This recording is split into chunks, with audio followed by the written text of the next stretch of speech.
And we're here and alive. And awake. I mean awake, not alive. Well, both. I press the button, I do the thing. Ash is trying to exist right now. I'm really trying hard to exist right now. Which, in all honesty, I was gonna be like, yeah, we should have just postponed this, like, in all the good terms, so Ash could actually get some sleep. She's been awake since like yesterday. Yeah. I've been awake since like 3 a.m. yesterday. I'm like, I'm super tired. Yeah, we have Slimy is first in chat. We have Wah. Hello, Wah. We have Comrade. Hey, Ash. Hello. Welcome to the stream. Also, the fart redeem made me laugh because it was just like dead silent. It's just like this random fart. I was like, I'm the only one that can hear it right now.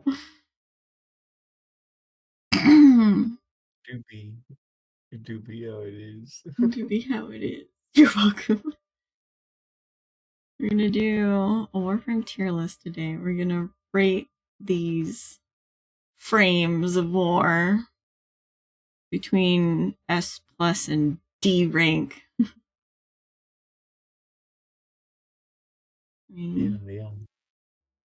Just going to the other screen already. Yeah, there's the tier list. But what? But before we do this tier list, as if I haven't been plotting this for several weeks now, or a couple weeks at least. I have a question to ask you, Slimy. What's the question? What have you been plotting? What have I been plotting? Is do you want to be my Valentine again this year?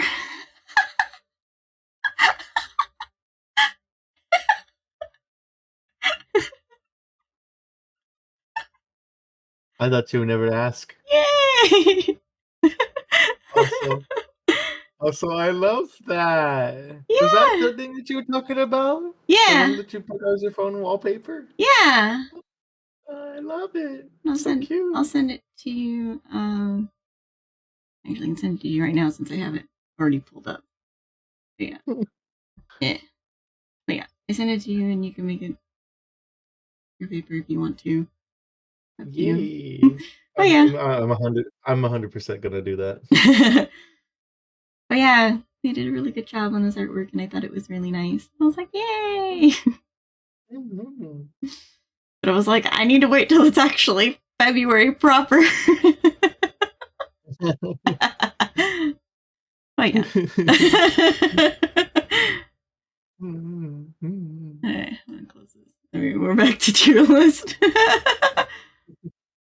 Also, you may want to stream it on your end because going to be working with delay. Yeah, you're right. That was my intention. I just totally forgot to do that.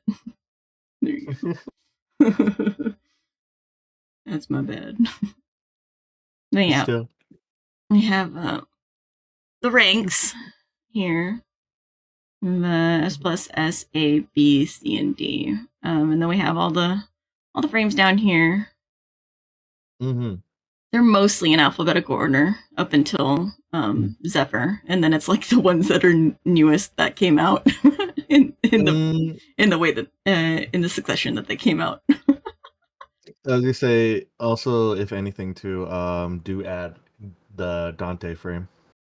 I don't have a picture of Dante frame. Here, hold on. I can do it. I got you. Okay. Warframe.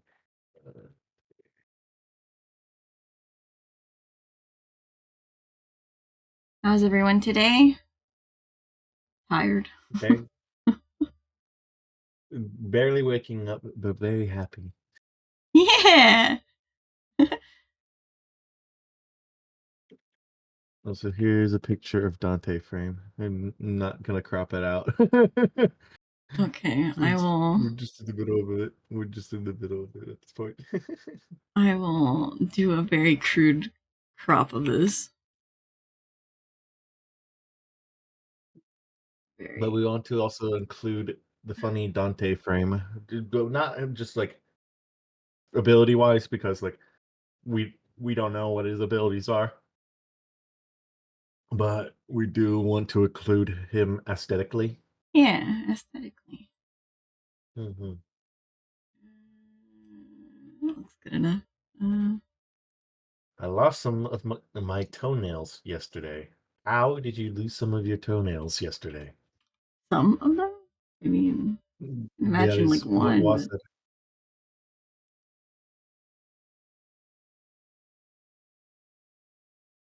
uh,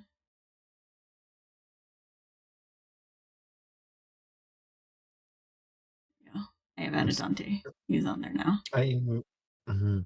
I'm seeing a cycle of life nowadays. Remember MLGs and how most people hate that, and now we have Skibbity Toilet, which is something where the generation that grew up with MLGs and uh, YTP hate because the content are being taken by the content farm known as Lackbox.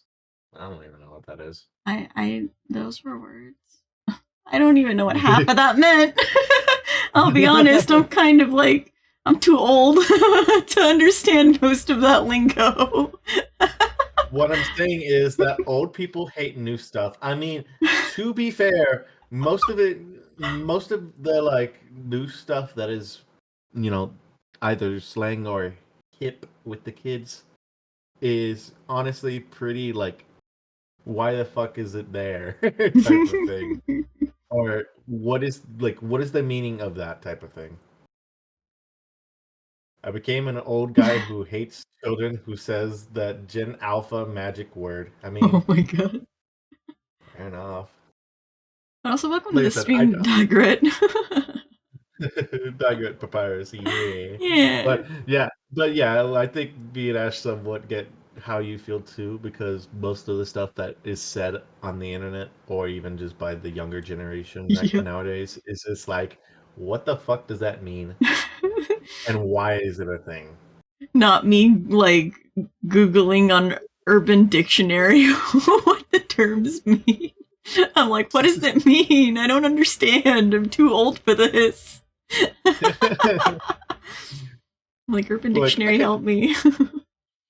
I can understand a bit back in high school, the term swag and everything. Like I can understand that just because of like knowing it for that long and never even using the word myself, honestly, because like that shit sounded stupid. I But only use the knowing that word and other stuff, swag as in like a swag bag that you get like from a convention where it's like full of little goodies in it. yeah, It's like the old version of swag. yeah. Now it would just be like, oh, I'm so swag, and I'm like, No, they don't even huh? use swag anymore. They call it the Yeah, drip. They call it the drip yeah. now. They call it the drip, and it was like, you know what? Fair enough. That's better than swag, honestly. I hated the whole term of swag. Anyways, tier list. Tier Ha. list. Oh my lord. uh, the first one would be Ash, Mm, mm. who aesthetically looks very plain. Not Yeah, gonna lie. very aesthetically. Ash's uh Ash the frame Yeah, is very plain. yeah. So I honestly would put it in A tier. You think I know A? some people really do love like Ash for like high end high end stuff, but in all honesty, I hate the playstyle of having to always go invisible to like do most things, because that's literally what that frame is mainly for is go invisible for a few seconds, do a ability that could nuke the whole room, then invisibility wears off, repeat the process again. It's kind of boring. Oh, that sounds boring. I would say B for boring. Hi, Squirm. Welcome to the stream. You still thinking But A? yeah, actually, you persuade me. B. Okay, we'll put Dash in B tier. Mm. And then we got your favorite Atlas. Aesthetically, like default Atlas, I kind of don't Yeah. like, but Prime Atlas I do like because of the detailing and everything. It's mainly just One Punch Man. One Punch Man. I mean, you're not wrong. Literally, what you do Just if you're wanting to just build Atlas, you get the augment for his. I think it's for his Rumble armor, mm-hmm.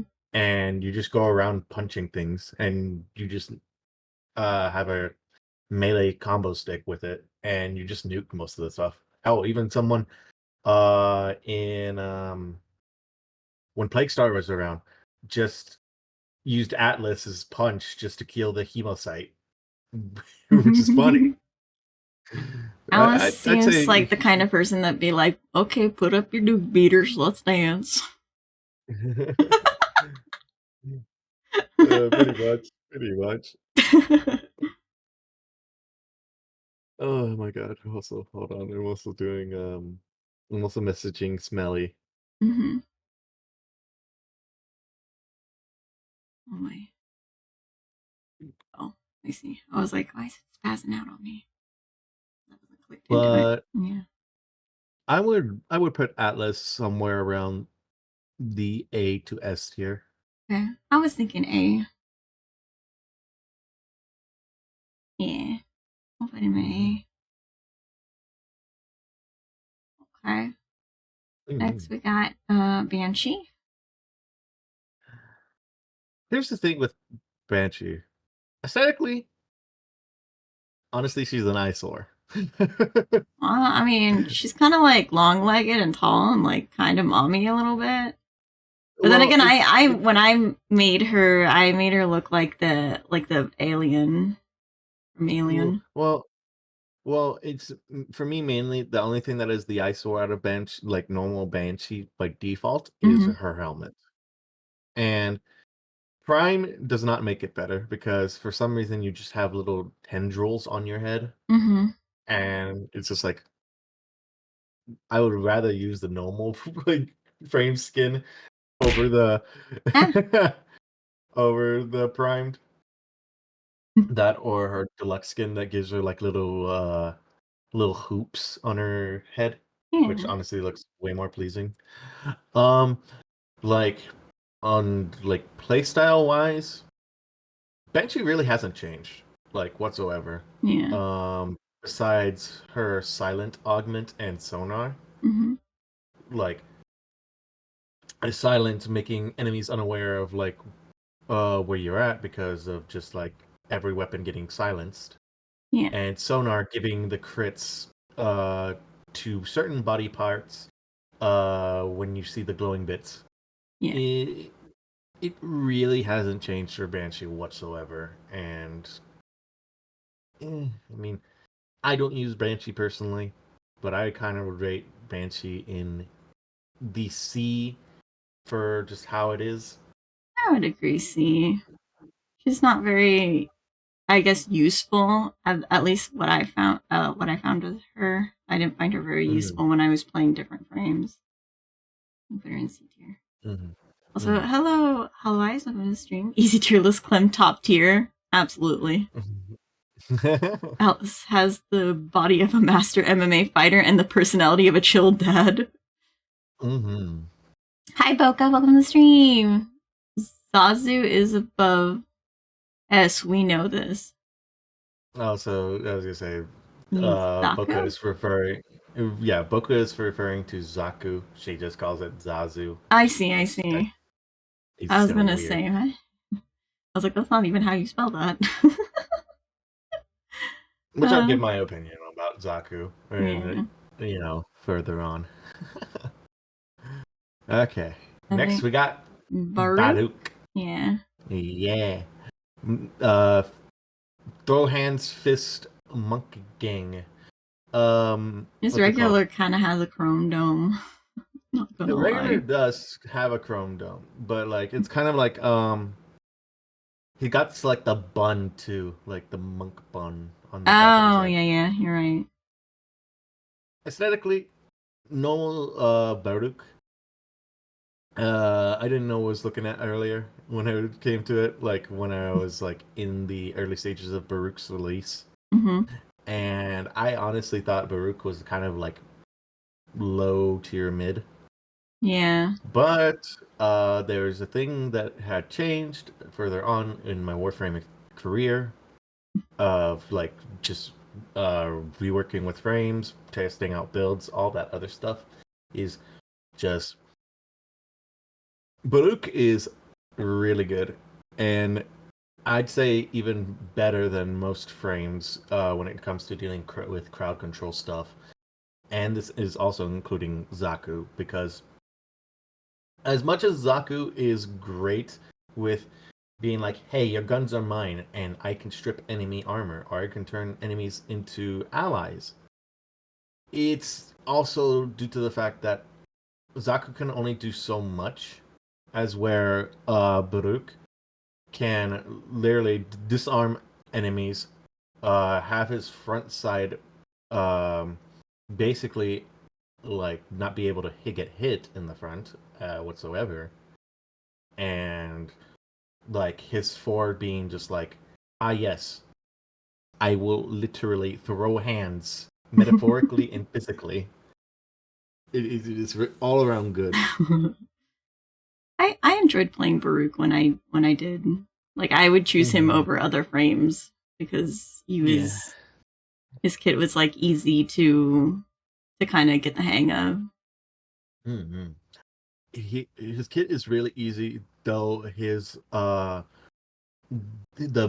final end game build is literally it is a slog. Like you have Yeah. to put a lot of forma into his desolate hand and into Baruch itself so you can get him built. But when it comes to Prime, Prime will allow you to do more, whereas normal won't. Yeah.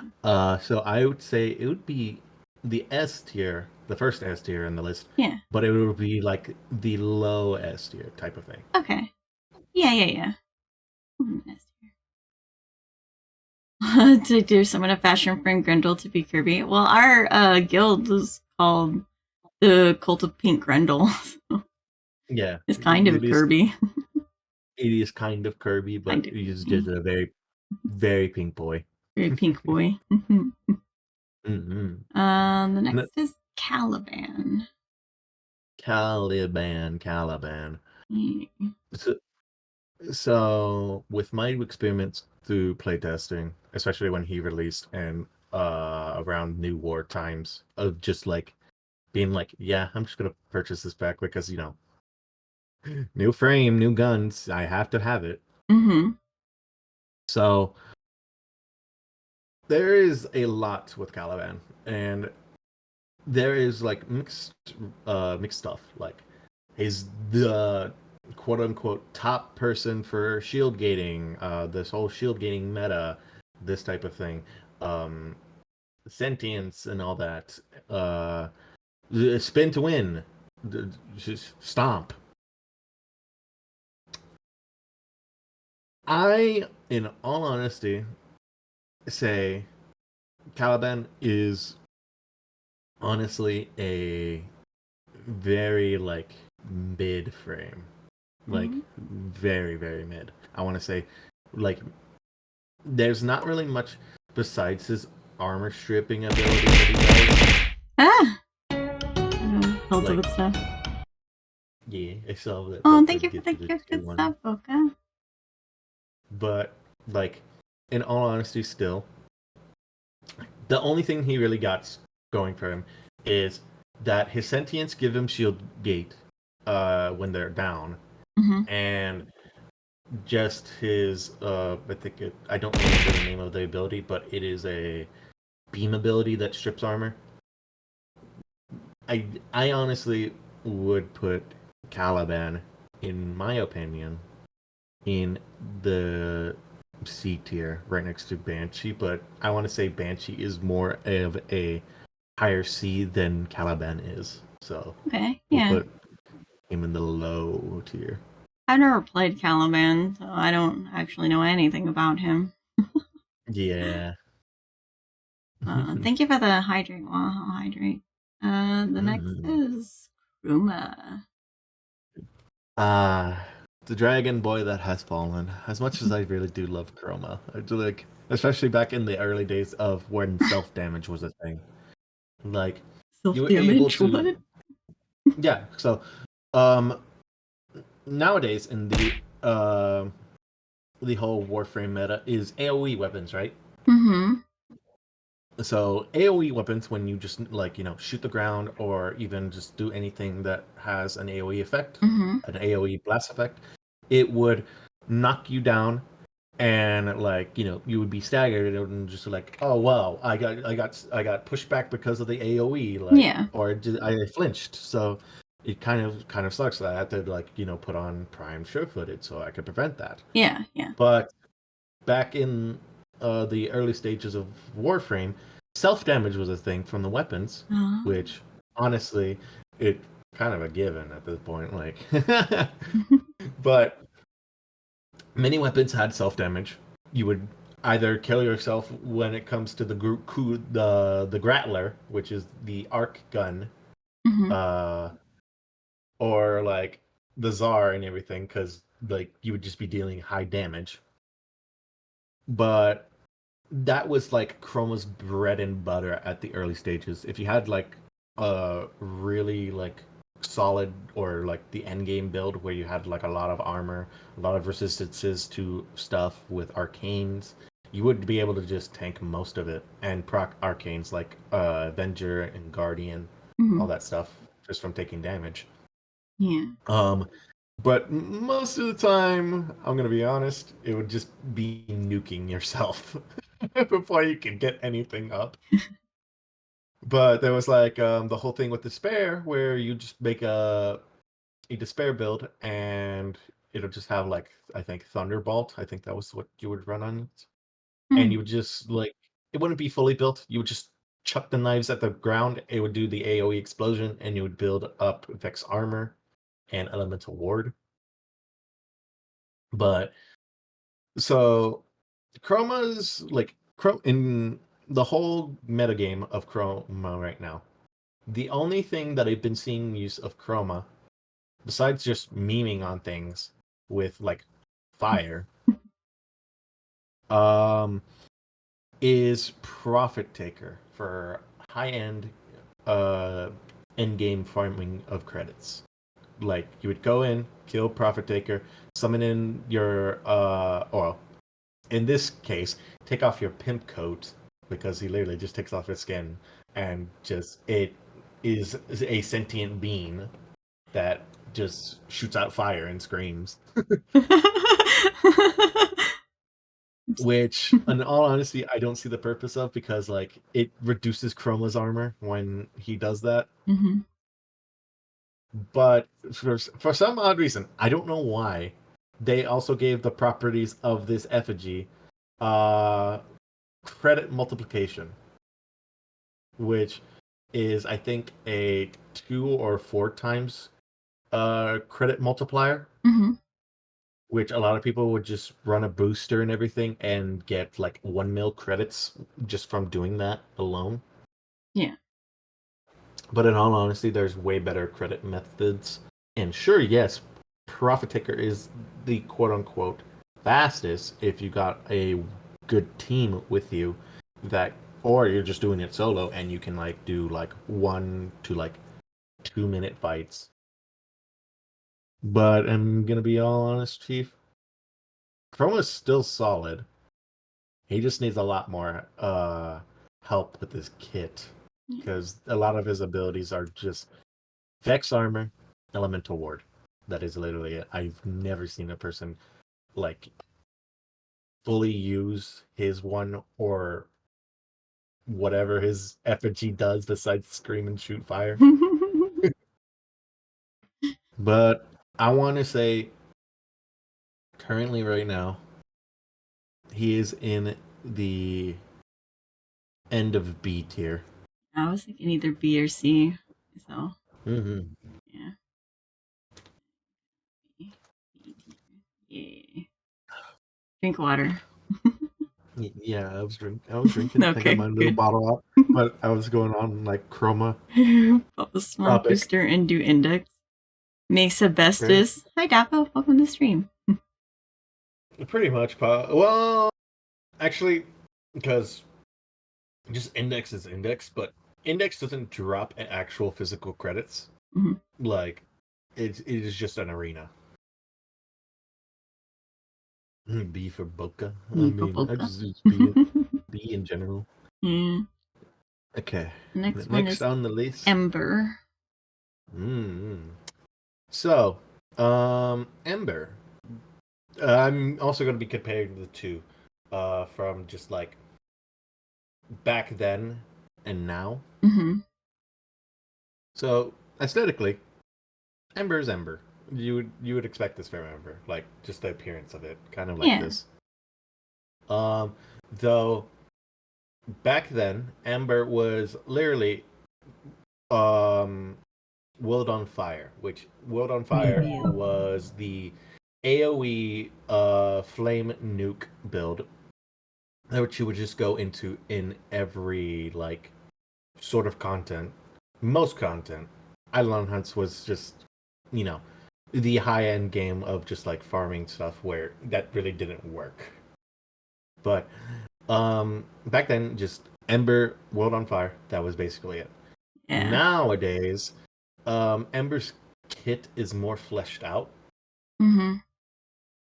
Though Fireball is still like, I'm just like, why does it exist there when there's like other abilities like the one where she builds up heat to give herself armor, the other one that dispatches it, and then the fire meteors that would go and crash down onto enemies, sending them ablaze, and as well as stripping enemy armor. Yeah. Ember is really good for Yeah. high-end game stuff. Though the one downside of Ember is energy drain. No matter how much efficiency you do, the more heat you build up, the more your energy like just vanishes. And sure, yes, there's the whole thing of like equilibrium, like arcane energize, that type of thing, or even the grimoire. But it's just like it drains so fast that most of your energy will be gone by the time you will be able to like dispatch it. But all in all, I'd say Ember is way better than what she used to be. Because sure, yes, World on Fire nuke, pretty pog. But if anything breathed on Ember, it was literally just, yeah, okay, cool. I'm just gonna cease to be. Go back to I'm just gonna go back to the Orbiter at this point. Yeah, I think Ember was the first like frame that I played other than Cyanax. It was the first like frame that was gifted to me. Yeah. And I had a lot of fun playing Ember. She nukes everything, and I was just like, yes, everything dies now.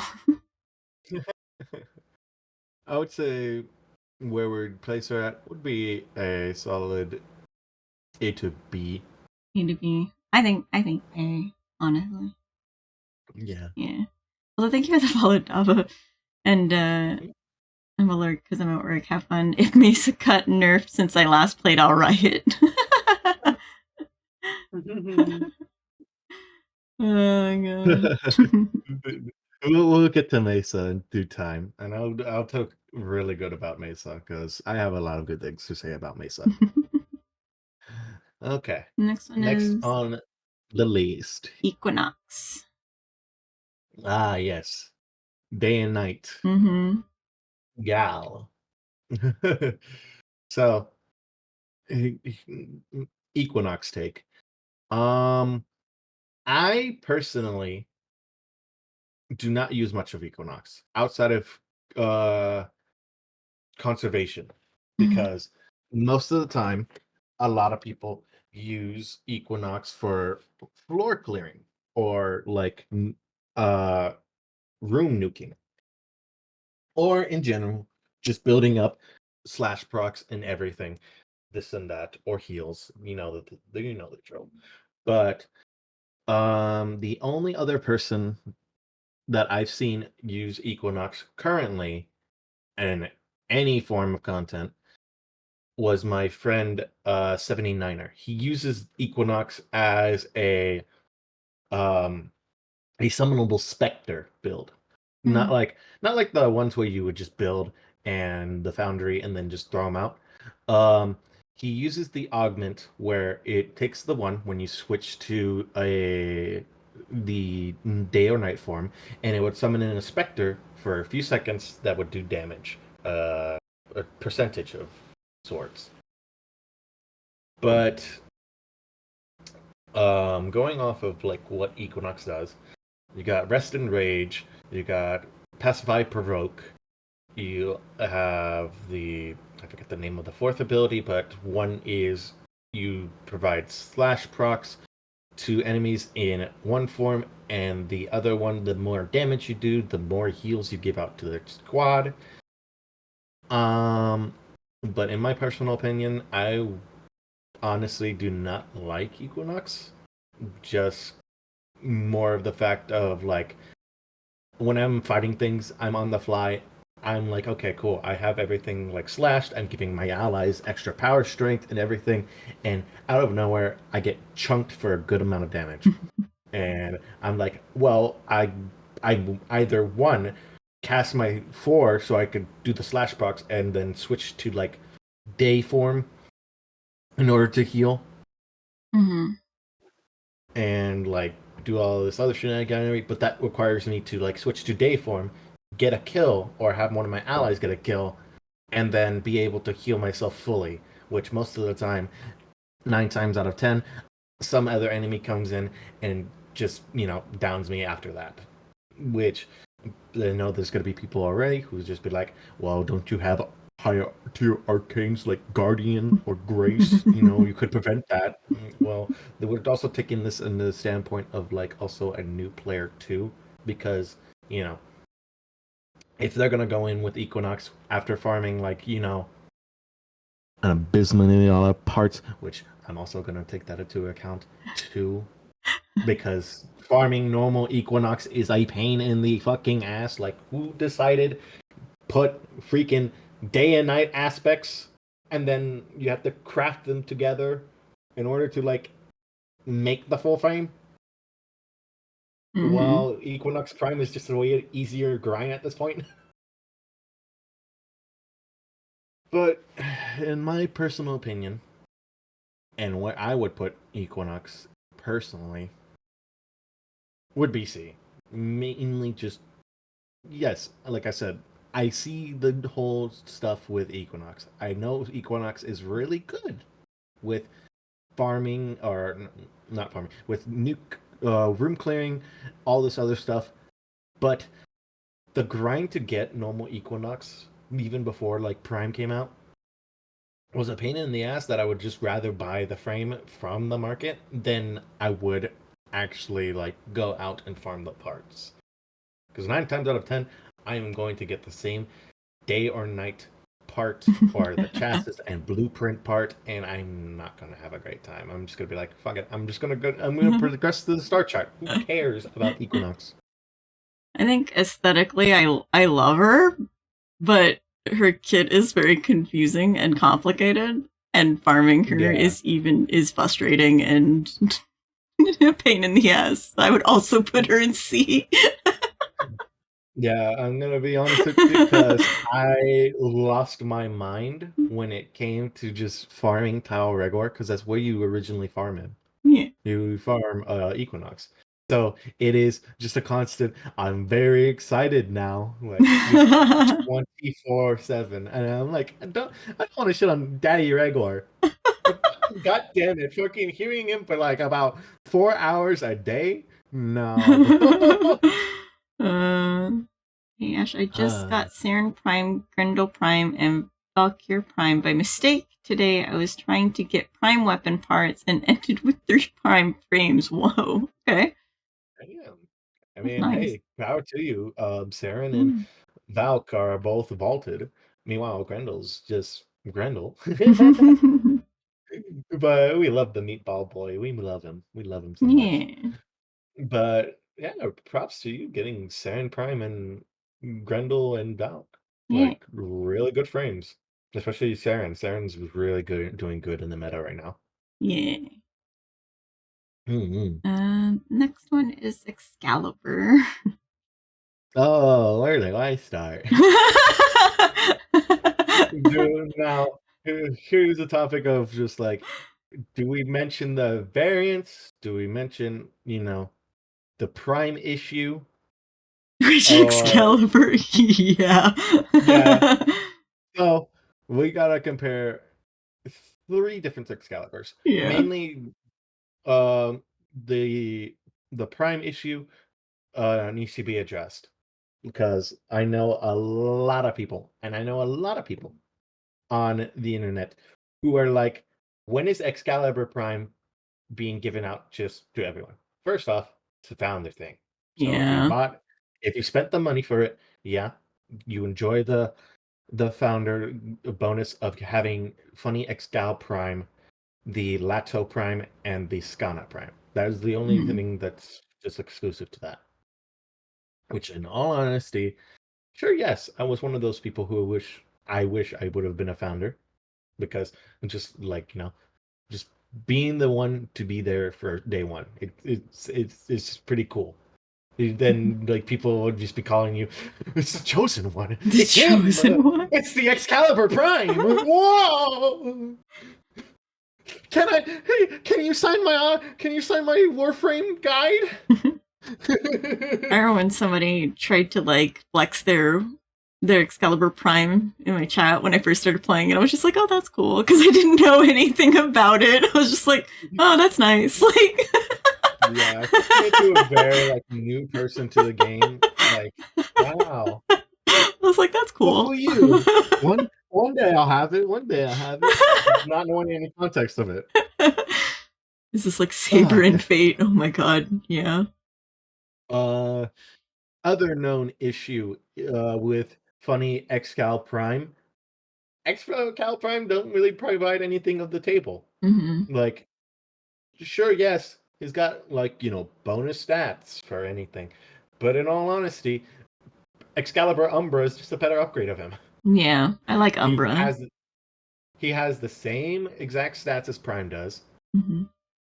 Excalibur literally looks just more like aesthetically pleasing. Sure, yes, I do like the corrupted type of like what the Void does with like their aesthetics because like the whole golden bits and everything. But Excalibur Prime just has a different helmet. Yeah. That's literally it. It's just a golden ring on his face and a slightly different horn. Yeah. It's just like what is to come from that? But like Umbra has a scarf who's got like all these darker colors. He's got an alternate helmet that shows the original person who was Excal Prime at the time. Hmm. So like it's just like eh. Like Excalibur Umbra Prime. why would I use Prime at any point? Or why would I use normal? And going from like I think it was Radial Blind to Radial Howl. Radial Howl is like it's the same thing as Radial Blind, but it's just like It just looks very cool. But getting out of the topic of comparisons between the two, Excalibur, pretty solid frame. Pretty solid frame early on. If you do not understand builds at the moment, or modding, which is a lot most of the new players suffered through, is wondering how to mod weapons, how to make the weapons good, how to get better weapons into their arsenal. But Excalibur is like that that, hey, fuck it, I'm just going to get Exalted Blade and just be like, no, I'm going to speed through the star chart so fucking fast, type of thing. He's a good starter frame, to be honest.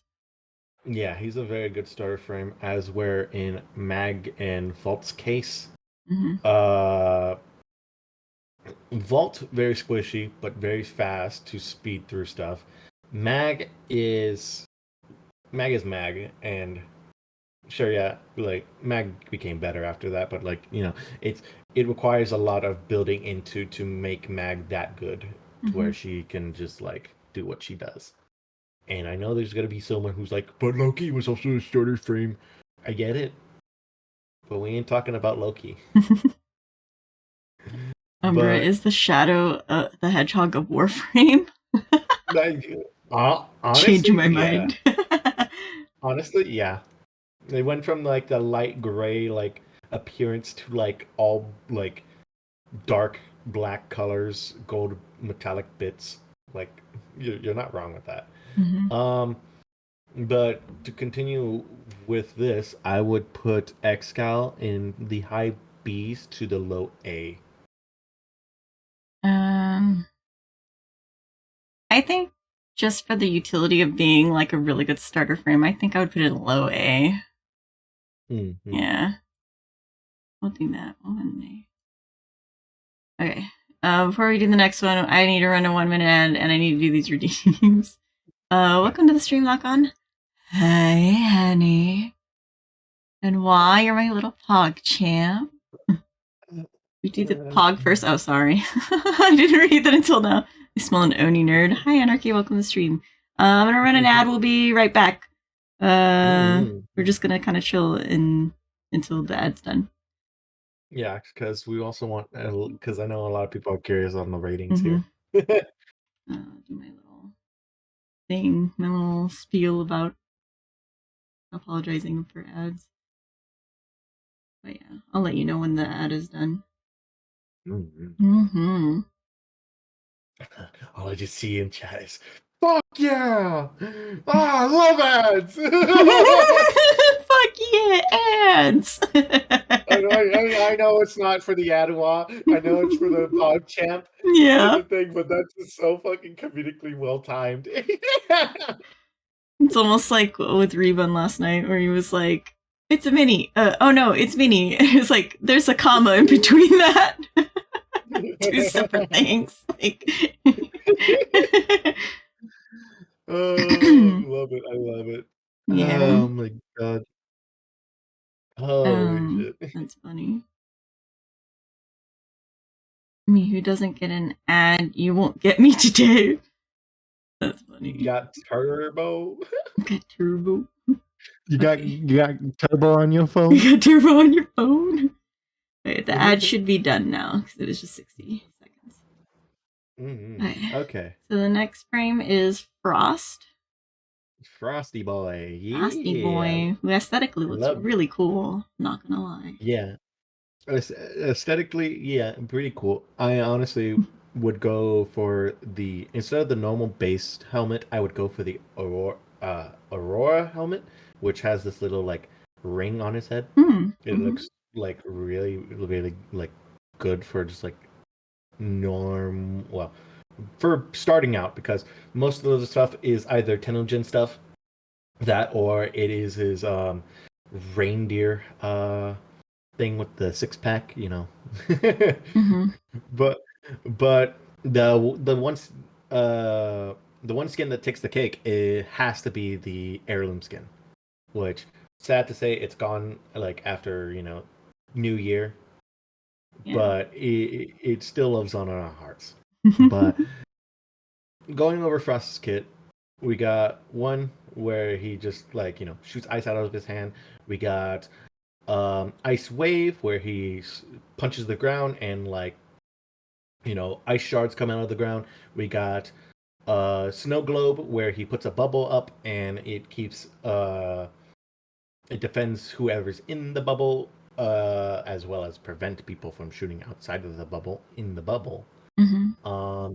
And we have Avalanche. Avalanche freezing a certain amount of targets in a range. Well, not certain amount, but just whatever's in range. They get frozen, and armor strip is applied. Back then, didn't happen. Frost never had any armor stripping capabilities, but now Frost is in I want to say a solid place for it. Thing is that currently a lot of people are doing the overguard bit where they want to get overguard for an extra like safe haven of shield gating, but currently right now Frost is outshined by a certain Spartan boy when it comes to shield gating capabilities, and as well as a knife boy. But the knife boy doesn't give it to his allies. Meanwhile, Spartan boy does. Um, but other than that, I want to say Frost is like near Xgal's level of usability, but I also want to say like he has fallen off in the defense spectrum. Sure, yes, he's still a good frame for defense and like making sure a target doesn't get damaged and all that other shenaniganery. But the thing that is putting him down is his snow globe, because most other frames, not including Gara, most other frames, whenever they have like a defensive protection bubble, you cannot you could shoot in some of them, or you can like get around to where you could shoot it. Frost, you have to be inside the bubble to kill whatever is in there, which is kind of a downside because most of the time you would get people who would like cast a bubble and someone is like about to shoot an enemy that is like past that bubble and you're not expecting this bubble whatsoever. So you shoot your shot and it gets blocked by the bubble. It gets just like it just gets eaten. But I want to say like Frost is high tier B. High tier B. High tier B. I like that he looks like he's wearing like a cool leather jacket or something, like a long coat.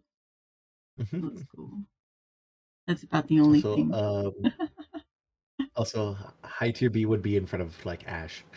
Oh, I don't. Oh wait, Like, can I? Oh, I can. yeah, I can. you could put them in also as well as Chroma. Like Chroma is better than Ash currently. So I didn't know I could do that. yeah, Yeah. sort them by like where they go and everything. Yeah, I didn't know that. That's cool though. Mm-hmm. Let's see on chat. At Turbo on my Gauss Prime to the point I can phase through floors. Phase through floors and phase through ads. Even after all these years of not using Frost, it is still somehow my most used frame. You'll find a way to like if Frost is not on there like on your like any part of used, if it's not for mastery points or if it's just for general play for defense, he will find a way. Trust me, he still finds a way in my most used. Not enough people take down the bubbles when moving around. Yeah, that's the other thing is like some people will just leave the bubble or they will just spam bubble just to get rid of the other bubble. Mm-hmm. So like that's the only thing that you really can't subsume off of Frost is his one, because that's the only way to take down bubbles. So really just Ice Wave is like the go-to thing because who uses that? I'm gonna be honest. But yeah. And Ash no longer one-shot anyone with daggers and a certain mod that I forgot the name of. I'm pretty sure Ash can do that. I just rated Ash in the low tier B because I just do not enjoy his playstyle, and I personally think as well as Ash does, is very aesthetically boring. Boring, yeah. Sure, yeah, he's got the funny Scorpio skin, or not Scorpio skin, Scorpio helmet, and the Ash Koga, but I can never find a fashion for Ash Koga. And I kind of do like Ash Koga. Ash Koga skin is like one of his best things.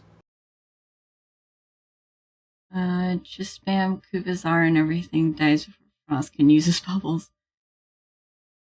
Wait, Ash trying that again. Ash needs more self-esteem. Okay, the next one is Gara. Funny glass frame. Ah, Yeah, okay. funny glass frame. So, aesthetically, how do you like Gara? I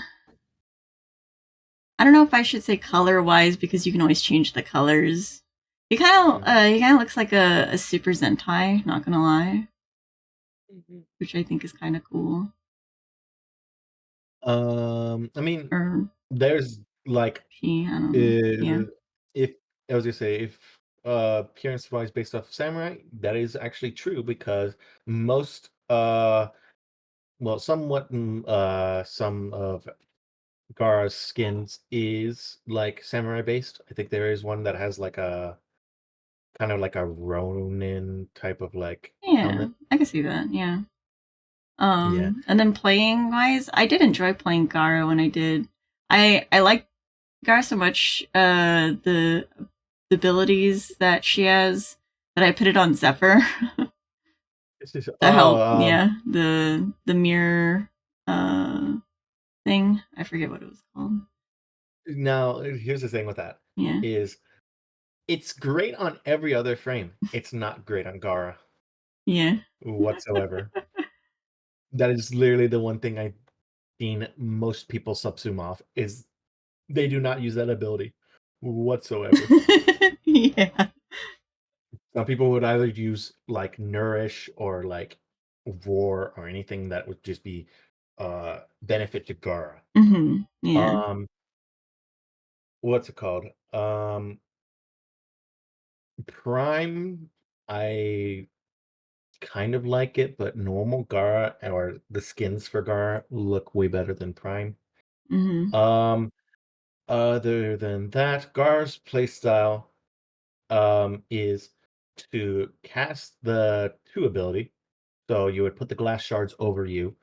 You would then put up your four, which would do a big ring, and it would defend anything that was in the center of it. But a lot of people either one use the four, have two active before even just like activating four, which refreshes two's duration, and then shatter for the fourth glass ring with the one, so you could build up damage with the glass. It's just a rinse and repeat cycle of that. Also combining it with a melee combo stick, which or a stat stick in general to get the glass to do more damage.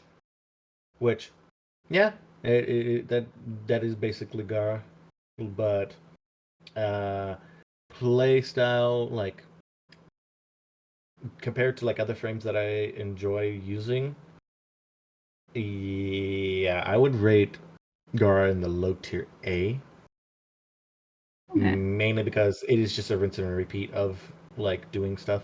Yeah. Like, sh- sure, yes, I know there's gonna be people who are like, but Gara should be like S tier. But in all honesty, I it's like the whole Inara syndrome where some people just use Inaros for almost every high tier endgame thing. But yeah, it is it is only one reason and only one reason only. But I'm not rating him in. I'm not rating Gara into like the B because of just like repetitive gameplay loop. Yeah. But I'm putting it on the higher part of the list. I like normal Gara That over the Prime. I don't know why normal Gara looks better. yeah, that's actually I think because like in Prime's case, Prime's got a bulkier like set of stuff, so it kind of makes sense. But it's kind of like supposed to be that whole Prime Ronin thing, which like I said, I do really love on normal Prime or Yeah. just on Prime in general. Well, because I only care about your ranking of like 2 frames and you're going in alphabetical order. It looks like we, for the most part, are going in alphabetical order up to like Styanax, and then it's like the newest ones in order. Like Corvex and everyone in Yeah. the Goth. Yeah. And as well as Dante, but Dante we're not waiting for abilities, we were just waiting for the aesthetic. Yeah. Okay. Next one is Garuda. Garuda, the Blood Queen. She looks kind of badass with her talon things. Yeah. So there's rare Garuda cases. Rare Garuda cases where people use Garuda. Either they subsume off one ability, so it is just like here and there. Either that or Nourish. I'm pretty sure Nourish gets put onto Garuda because her let's see. Her one ability I think puts up enemies and to a blood altar, which provides healing in a certain amount of radius. Um I think it's her 2 or 3 sacrifices health for energy, which cool. I know R4 does a wide range like slash procking blood ability. Oh yeah, I've also got to mention that the blood altar thing also does give you a shield for a certain amount of time, and you can charge it and gather up damage from the shield digging hits to then chuck it. Also, I should also do some fact checking on Garuda's other ability because I do not remember Garuda's other ability. The blood theme with the talons really reminds me of Blood Rain. Mm-hmm. That old game. Let's see. Uh, Subsume ability, blood altar. Yep. I need to go down a bit. Or where it doesn't show her abilities. Fuck. No, wait, there it is. Abilities. Okay. Got, let's see. Abilities. We got Dread Mirror, which is, oh, that's what it is. So Dread Mirror does, it rips the life forces from an enemies and uses it as your shield, and then channeling it does more damage. Blood Altar is the 2 ability, which you just impale an enemy and siphon health for Garuda and her allies. Bloodletting is the one that she sacrifices health to generate energy, and Seeking Talons is her 4th ability, which sends out slash procs and wide area of AoE. So to be honest, her bloodletting is subsumed off 100% of the time. Because sure, yes, you for her passive ability, you do use bloodletting to take damage, so you can proc her her passive to get more damage out of it. But honestly, that ability's kind of not useful. What else? And the whole thing with if you don't run a melee, you get to use her talons as actual melee weapons. Yeah, that that is all good and fun. But in the case of like Garuda's usability or like use time, I don't really see much Garuda players. I really don't whatsoever. Yeah, I don't see They are anybody really play Garuda.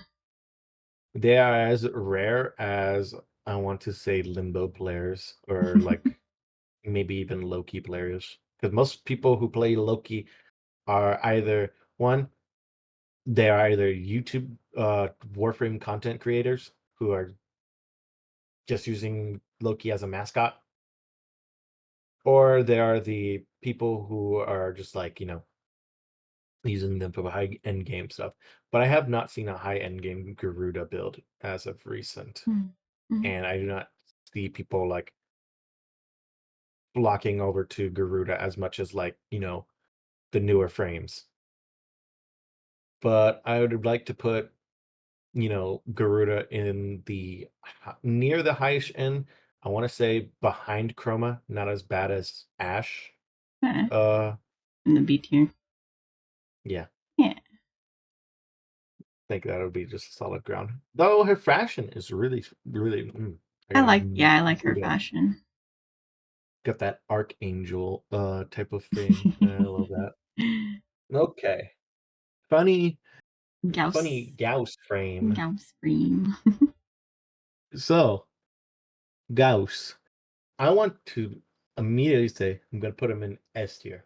The reason being is Gauss has a lot of viability, and he is, I want to say, the only frame that can achieve 100% damage reduction. Second to that list would be Mesa. Mesa is like 95%. And people are gonna, say, but Slyme, like he can't reach 100. Like that's impossible for like a frame to like reach 100% DR. Not actually. It even says in his abilities. Kinetic plating, I'm pretty sure. When you have red line active, if you have a high strength build for red line and the kinetic plating, uh it says that if you have the max amount, 20 through 100% of damage reduction. Not to mention that kinetic plating also makes you immune to knockback from like eczemas and as well as AoE weapons if you like to use AoE weapons a lot. He is a very good frame, so you don't have to get like what's it called? Uh what's it called? Prime sure-footed onto the build, which I know there's like one content creator who complained about the whole Accurus Prime thing of just being like, oh well, the only problem with it is being knocked back, and if you're playing as Gauss, like to get the benefit of it, you just keep getting knocked down. Man didn't even have kinetic plating active, but Gauss is just an insanely good frame, and even like in high end builds, people want to run like red line with kinetic plating like at like a minute, so you don't have to keep precasting when you're at like uh lower amounts of intervals, and you can like use Mac Rush, you can use Thermal Sunder, cold Thermal Sunder in order to build up speed. Not to mention he boosts like his own speed, he boosts fire rate of weapons and reloading.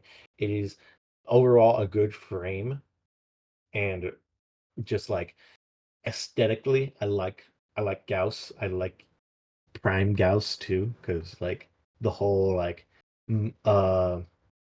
bits opening up when he goes into red line for his prime, the little uh rabbit like ears go back, they slick back when he goes into red line. Or not, no, they don't slick back, they point up, they go pointy. It's great, it's fun. I love me speed boy. I think he's definitely very sleek looking. Very very aesthetically pleasing. Yeah. Also, my mom would hate me if I didn't pick the blue boy. He said what? Like S tier? Yeah. Yeah, I want to say he's like in front of Baruch. Oh, there we go. I was like, let me do it. Let me. I'm gonna do it. Galsic Bazaar is crazy when you hit 100% on red line, destroys everything. Yeah, and not to mention kinetic plating preventing you from getting knocked back. Like it's insane. Next, Meatball. Grendel, our boy, Meatball. our mascot. Our Lord and Savior. I mean, what can I say about Grendel? Grendel is like really fun in general, and I enjoy like Grendel's playstyle. And not to mention, like aesthetically, Grendel's a horror fest. Like Mm-hmm. in the sense of he's a glutton who just like um feasts on enemies to like then give himself like the nourish buff and everything, and all this other stuff, applying toxin damage on like the vomit when you regurgitate them. Even though I know there's an actual like other ability, but feast has the thing, if you hold it you vomit out every enemy instead of like what regurgitate does, where you just spit out an Consume enemy. them? Oh, I see.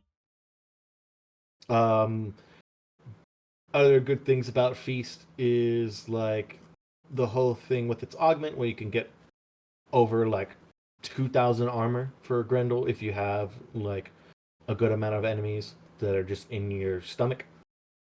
Nourish just being a high end game tier like ability where you can just self heal more, you can get more energy multipliers, um, have a like consistent amount of viral procs and a good amount of duration, as well as providing this benefit to your allies. It is a really good frame. Pulverize, on the other hand, sure, yes, I know that Belka loves Grendel for funny Kirby running theme Kirby frame. and like being in like meatball mode and everything. But I'm gonna say, to be all honest, the only thing that's good about meatball mode is the speed that it gives you. And sure, yeah, it does say heals over time as he rolls and knocks anyone out of his path.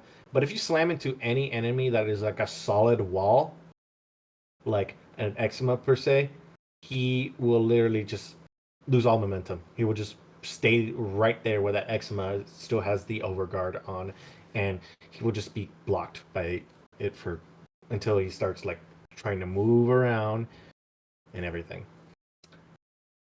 Which I think that is the most subsumed off of ability, because regurgitate is really good in itself, where you could strip enemy armor just by spitting an enemy in the general direction. But I want to say overall, both aesthetically with like Grendel, uh, even like with the Prime video, like featuring both Grendel and Gauss, which are the only first of its kind of actually featuring two frames in a single like Prime Access film. I want to say I want to put Grendel in the high end A to S, like low rank S. Yeah, Mm-hmm. I'll put him in high A, I think. Mm-hmm. Yeah, put him in there. Yeah. The next one, Grendel the Burger King Destroyer. Oh my god. I mean, man used to be able to gobble up anything until they put a cap on it. Yeah. Next one Mm-hmm. is Geyer. Electric female vault, basically, but better than vaults in this case. He looks scary. Um, I like Geyer aesthetically. Aesthetically is really pretty, and especially when you have like um, what's it called? Especially when you have I think it's Gara Prime's ephemera that gives it that like, that little sleek slime or slash glass metallic look Mm. on the thing. Really good. Geyer overall, we're going from the abilities from Arc Sphere, which is launching a little ball that has a range for electric procs, shocking enemies and holding them in place. You got Coil Horizon, which throws a sphere which implodes and what's it called? Manually sucks up enemies. You got Cath Cathode Grace, which increases critical chance and energy regen with each kill, extending duration of it, and also giving like what's it called, ability quits as well. So like this also involves weapons and abilities in that energy regen, and Rotor as well, which is like a somewhat ring around Geyer that shocks enemies and also synergizes with all of their abilities. It's all in all really good, especially even if you have the mod that increases the shocking capabilities further, where you could just nuke stuff. Really good frame overall. Um, Coral Horizon is, or Coil Horizon is something that a lot of people subsume off of, if not like Nidus's ability or Cora's like Ensnare. I want to say overall Gaia is like low tier S. She's there, but like she's not like high tier like Baruch or like Gauss for me. I still think she looks scary. Even with the alternate helmet that gives her like a little like princess tiara. I haven't seen the alternate helmet. I was just going You based have off of though. her regular form. Have I? Yeah, because I used to play a lot of Geyer and I had the alternate helmet on The one 20% that of you play. Yeah. yeah. I think it's better with the helmet. Yeah, with the other helmet. You said low tier S. Yeah. Okay, I'll agree with She's there, but she's not like that. as higher than Baruch when it comes to defensibility, or Gauss is like 100% damage reduction and like just overall good. But she's up there. Yeah, I would definitely put her behind the Baruch and Bunny Blue Boy because they look Mhm. prettier.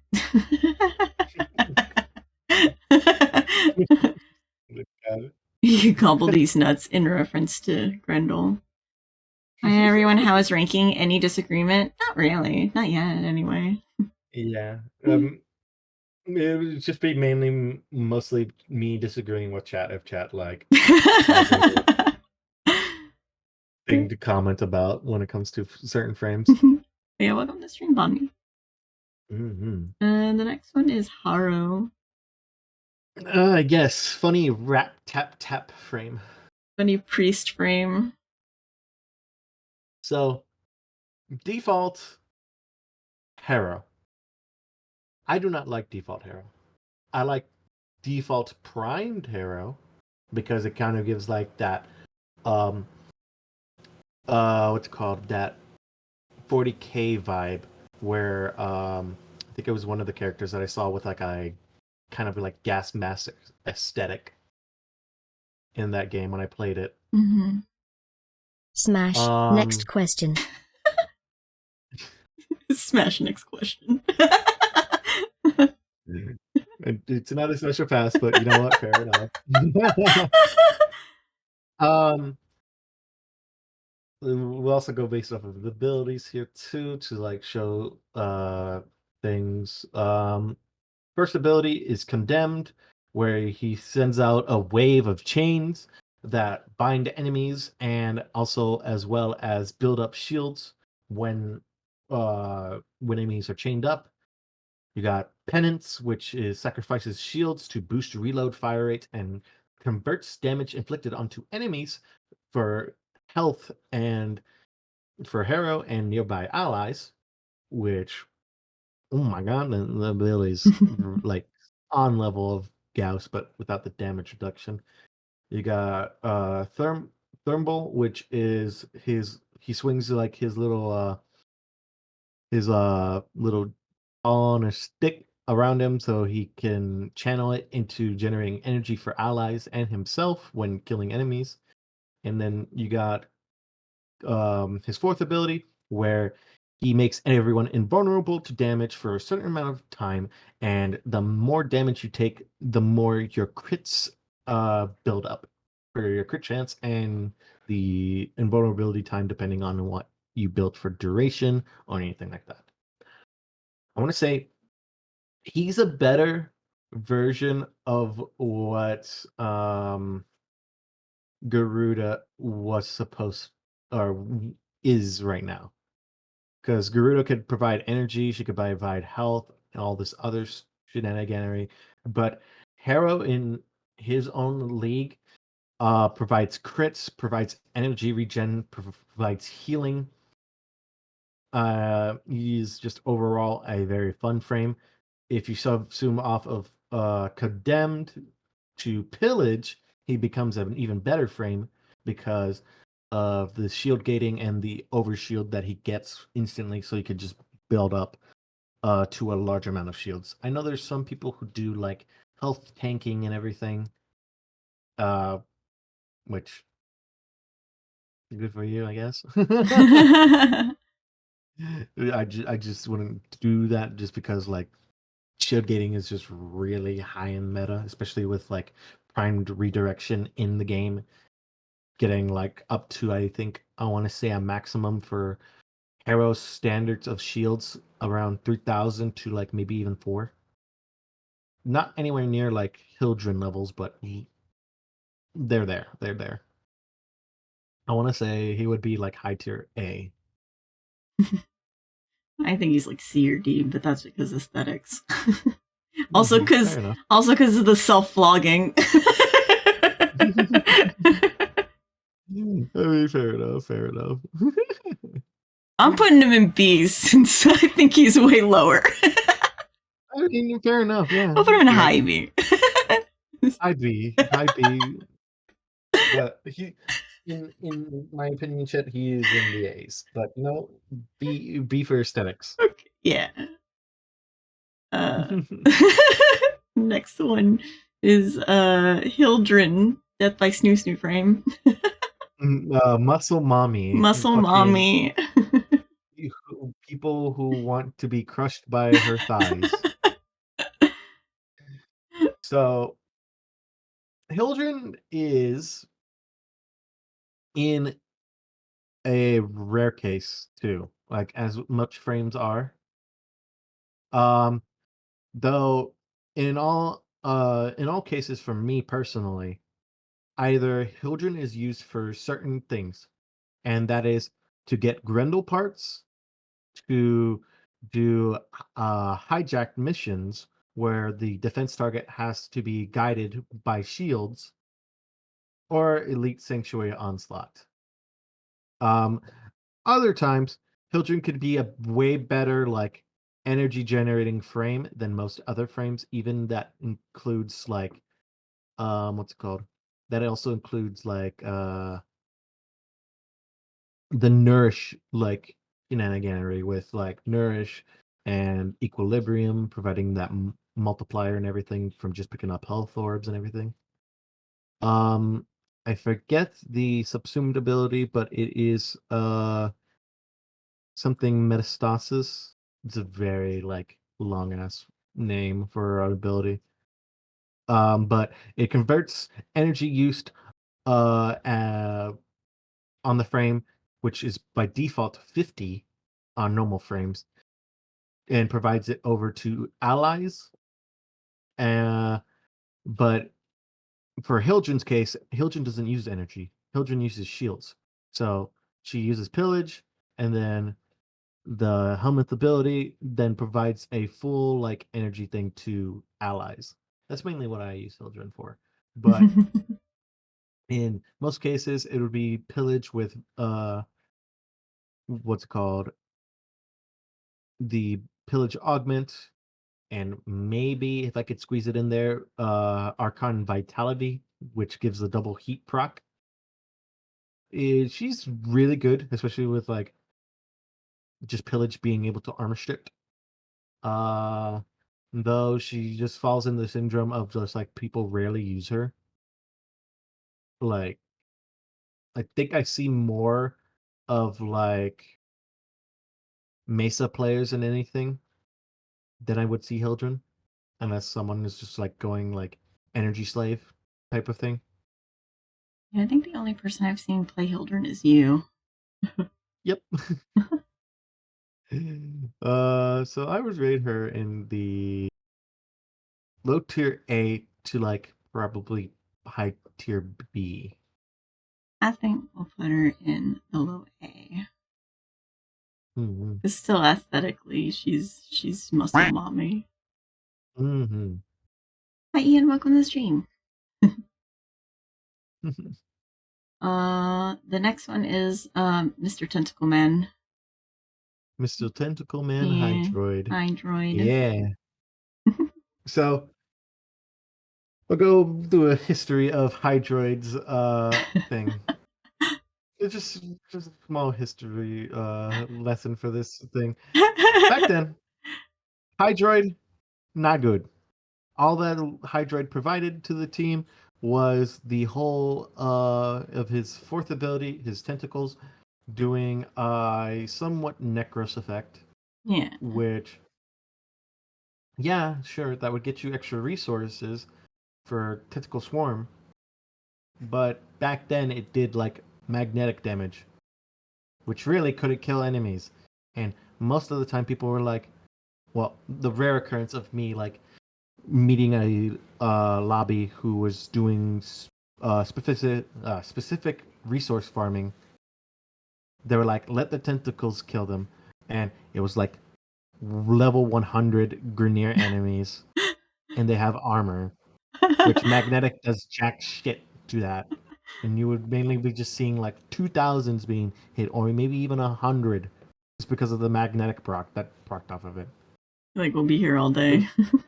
Pretty much. And at that point, the life support would have dropped to like 0. So back then, Hydroid, pretty garbage. New Hydroid, however, Title Surge, I don't see much of a use besides going meow. I love it. Really fast. I love the meme build for it. But like stuff like his Tempest Barrage, his Plunder ability, and Tentacle Swarm being changed up to, well, Plunder not so much because like Plunder was like the new ability that they gave him, and Tempest Barrage, now actually just being better where you could charge it up and do all this other stuff. But all in all, like Hydroid is, I want to say, high tier A, mainly because you could do a lot of things with Tempest Barrage, especially if you get the augment to like subsume onto him, or not subsume, to place on him that gives it viral, and combine that with like an Aki core with like galvanized shot, and having like Tentacle Swarm do its thing, and Plunder for the increased amount of corrosive damage as well as armor, making him a very tanky boy, which can get around to the point of where Grendel's tankiness is at. I'd say overall he's just really good for like the high end game tier stuff. Yeah. And aesthetically, he looks badass because he's like very Davy Jones looking. Like here. And I also like how his what's it called? His deluxe skin has a somewhat rivalry to Sevagoth's deluxe. It's great. It's amazing. I love it. The next one is your favorite, Inaru's. S tier, we're done here. D tier, we're done here. Now, okay. I think this really do need some context for both people who just like either are in stream who are curious on or just ready to like debate about it of just like why Inaros would be like set into D. I'm gonna be 100% honest with you, chat, especially like even people who are watching this on the VODs, is the only playstyle that Inaros is played as, if not for the funny Sandstorm like meme of playing like the root Sandstorm while fucking Sandstorm is active, which by the way still does jack shit for damage. The only current playstyle that is in Naros currently is high health, high armor Scarab Swarm build, which is you would consume your health to transform into Scarab armor, which would stack up another amount of armor onto Inaros. All right? Mm-hmm. And then it is just a melee war with Inaros. Like, he is literally just used as a melee frame. None of his other abilities are used. He's just, I'm just going to activate Scarab Storm, and Scarab Storm, or Scarab Swarm, just gives me the extra % of armor for the amount of health that is consumed. And that is basically it. No one uses it for its original purpose of just being like, I'm going to use Scarab Storm, and then I'm just going to, like, throw it onto an enemy. Like, it really isn't anything, like, game-changing for Naros. There's nothing in Naros' case that makes him, like, anywhere viable besides just health tanking. Lie, deception, misinformation made by the hater. I mean, in all seriousness, that is like what other people are saying is that Inaros is currently the most worst frame out of everything. Like it used to be Hydroid. It used to be. But Hydroid became better. Inaros hasn't. He hasn't gotten out of the melee like health tank area. And that's kind of like just boring. It's really boring to play Inaros nowadays. Sure, yes, it was very interesting. Like, when he first came out, he was like the one frame that didn't have shields whatsoever and had the most amount of health, like, out of every frame. But there's just way better frames nowadays. Hell, Nidus is still better than him. I think But yeah, that's where I put him at. Yeah, aesthetically, I feel like they could have done better for an Egyptian type theme. Yeah, the only, like, skin that makes it Inaros better is his Anubis skin. Mm. Like, it gives him, like, the pharaoh type thing, where he's, like, got the, like, cat helm, like, the cat-like helmet. Yeah. But just, I really do not like Inaros as much. The most I've used him for, out of anything, because of this current thing, is the Barrow beacons. I've never used him outside of, like, any other missions, because Barrow's just restricting me from using any other frame besides Inaros.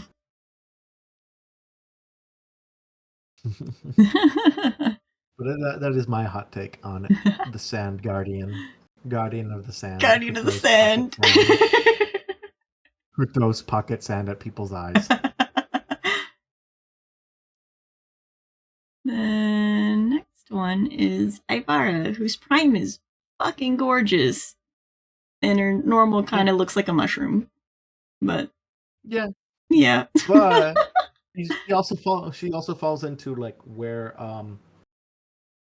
Gara is, where she has a really pretty alternate skins. Mm-hmm. But going based off of, like, just default and prime is really pretty. It gives it, like, it turns from, like, the, like, stealth rogue type of thing to a, like, very pretty jellyfish. Yeah. And I love that. I love that for Ivara. Yeah. I like her prime a lot. Though going based off of abilities, we have, let me go here because I gotta click on that thing and do all this. We got Quiver, which Quiver has 4 alternate arrows. We have Cloak, Dashwire, Noise, and Sleep. Most of the time, I see either Dashwire or Cloak.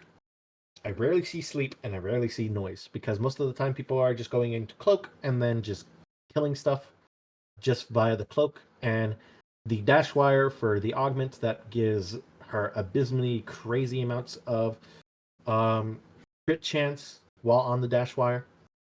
And some people could just do, like, hour-long survivals with Ivara alone. But I think that's where the noise whoever comes into play, but it's not used like anywhere else outside of like long end game survivals. Navigate, which allows her to control projectiles and guide them to targets, which is I know some people use it for like, if they want to have something last longer, or even like if they want to do some funny shenanigans with like melees too, because I think the I forget the name of the melee. It's the login melee, but you can actually throw that shield and use navigator for it. But I mean, it's just meme thing. You got prowl, which makes Ivar go invisible. She gets a headshot bonus too, as well as a 100% loot chance if you have if you're behind an enemy with like a max amount of power strength. But sure, yeah, that's a good thing for like certain enemies like acolytes. But most of the time, acolytes are the most unfunnest thing to go against, especially if you go against something that nullifies you. And you'll be like ticking out of it if your weapon is not silenced. But it's still used like in just like the headshot bonus multiplier because it gets up to crazy things with like the dash wire augment. And Artemis bow.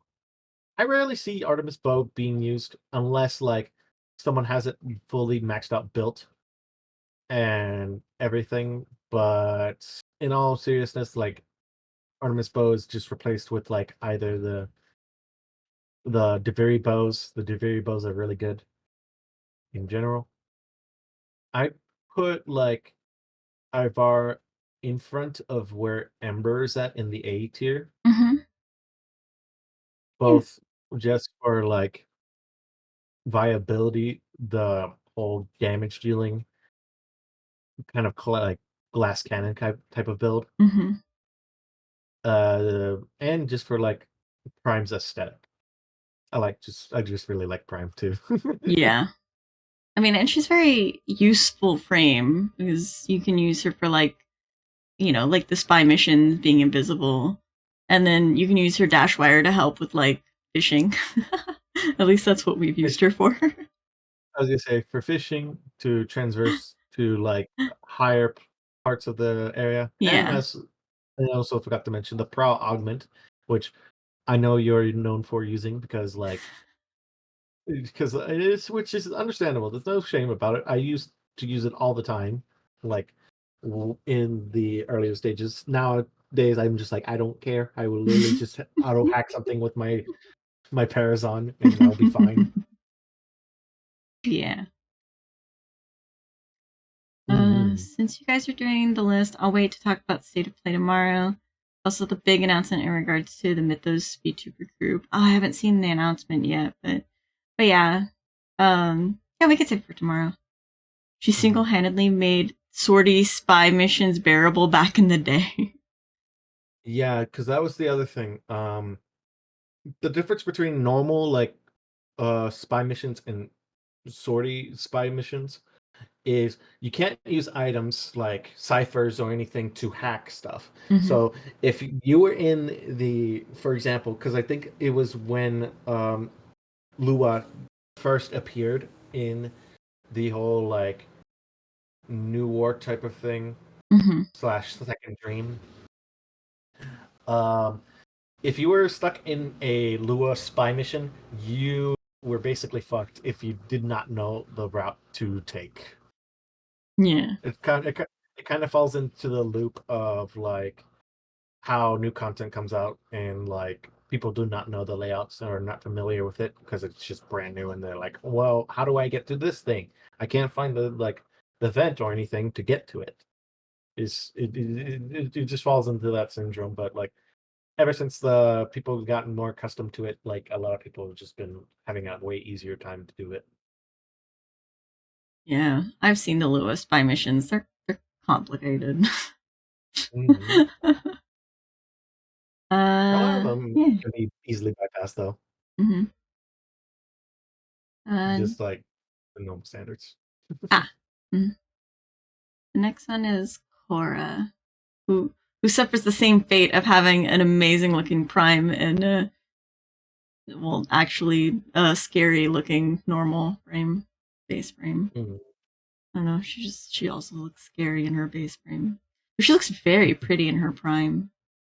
But she also falls into the same syndrome as Hildren, as Mm-hmm. for Hildren being buff mommy, Cora's dommy mommy. Mm-hmm. With that whip. Yep. Not to mention, like, I do love Prime's like whole thing with like the kind of like belly dancer aesthetic Mm-hmm. that she gives off. Um, but we'll also just run down Cora, so like we'll go run down her abilities. Um, Besides aesthetics, we got her whip claw. Whip claw is used most of the time, as well as her strangle dome. But we'll get into strangle dome later.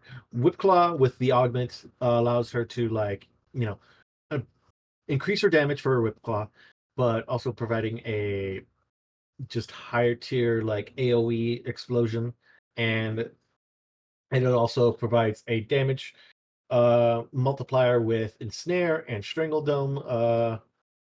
Spreads most of the damage around, doing like an AOE nuke with it.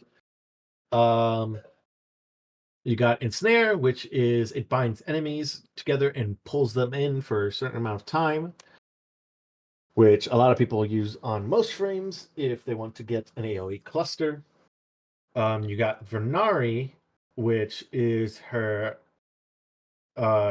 what's it called? Her companion, her companion that rides alongside with her, doing either attack, protect, or healing. Which has a speed multiplier, a snare damage multiplier or damage increase, and a health per second. But a lot of people do not use Renari because there's way better options, and subsuming abilities is just like a thing. You have Strangle Dome, which is kind of like a frost bubble, but with chains, which will grab any enemy within the vicinity, putting them up, as well as doing the pillage type of effect with like Necros's ability, where if they die on the Strangle Dome, they drop extra resources or just any known amounts of stuff. Um, though, what's it called?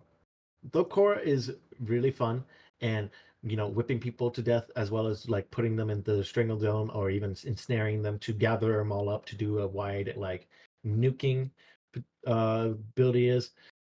Um, I want to say the thing that is just putting her down is like that Venari really doesn't have a use compared to like all of her other abilities.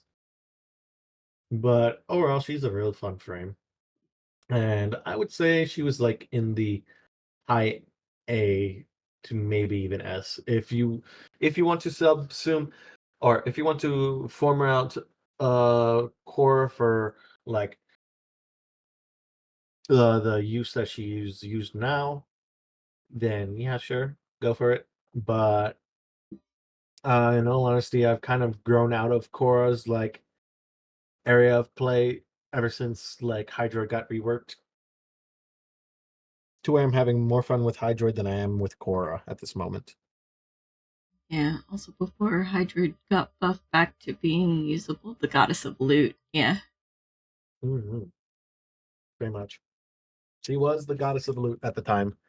That she would be even better than Necros when it came to that. I'm putting her low S. That's where I'm Putting putting in her. low S That's where I'm putting her. Yes.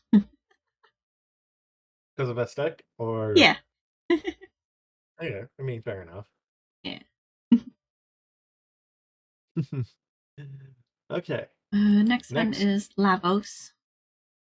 funny alchemist frame. He looks like a crustacean. I mean, fair enough. Though his deluxe gives him like a glass helmet with like liquid in it, which I love it because it just looks really cool. I mean, there's a lot of things to say with Lavos, but Lavos is very restricted to his kit, and some people may ask, like, what do you mean? Like, what is the restrictions on Lavos compared to like, you know, other frames? Well, one being the cooldowns. The cooldowns to Lavos's abilities, they all have a certain amount of cooldowns. It's kind of like if you were going to Elite Sanctuary and you started spamming one ability, and then Samiris is like, whoa, whoa, whoa, whoa, whoa. You can't spam that ability. I'm putting that on cooldown. That is basically the Lavos treatment. But Lavos has stuff to get around that with his transmutation probe. Anything that gets killed by that will reduce the cooldown of it, but that is also relying on transmutation probe in order to make all of his other abilities off cooldown. But going down the line, his first ability sends out a shockwave that is kind of like his snakes on his arms. He whips them down onto the floor, which by default it has, I think, a electric proc or a toxin. It's a toxin proc. It has a toxin proc that does a good amount of damage, and it if you get kill off of it, you get a little health orb that is similar to the equilibrium orb.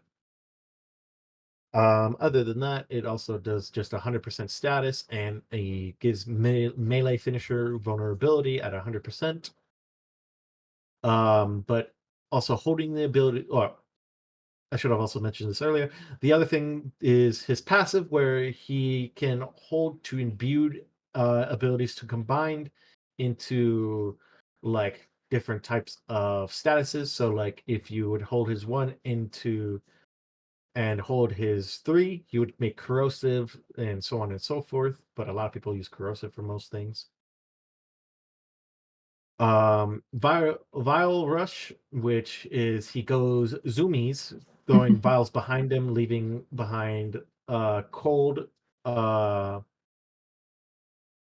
air little spots. Holding it imbues cold into the mixture is here and there with it. It's just more funny mobility thing, and if you don't want to really like control where you're going most of the time, because most of the time you'll go so fast that you get stuck onto a wall. You got transmutation probe, which is he launches out a little probe device that spreads apparently electricity from what the wiki is talking.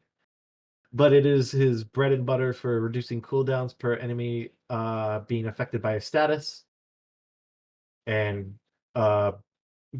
converts health and energy orbs into universal orbs for both players and allies, and ammo pickups into universal ammo pickups.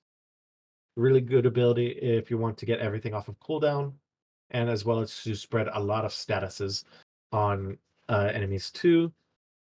And his fourth ability being Catalyze, which is it sends out I think 9 probe drones that spreads statuses, and damage is doubled for each element afflicting an enemy, which apparently also provides heat, which I don't even remember. I don't even know if this wiki is right about most of this, because I'm pretty sure 1 does the electricity, but but all in all, Lavos is very fun, but is restricted mainly due to abilities and due to having not the. If you don't have the Cedo, it's basically just like he doesn't do much more without the Cedo. He's restricted with the Cedo, since the Cedo can spread so many statuses, as well as like the epitaph and everything. But like I'm mainly just including like Cedo in there because it's his signature weapon. But I would put him in like low tier B. I don't know where you put him aesthetically though. Aesthetically, probably C. Fair enough. I don't really like the way he looks. He looks like barnacles. That's what I meant to say. Kinda. Yeah, we put him in low B. That's about the same. Yeah. I'm the captain now frame. The next one is Limbo. Yes. My lady frame, or what I like to call bimbo, just for a joke. Where do I start with Limbo?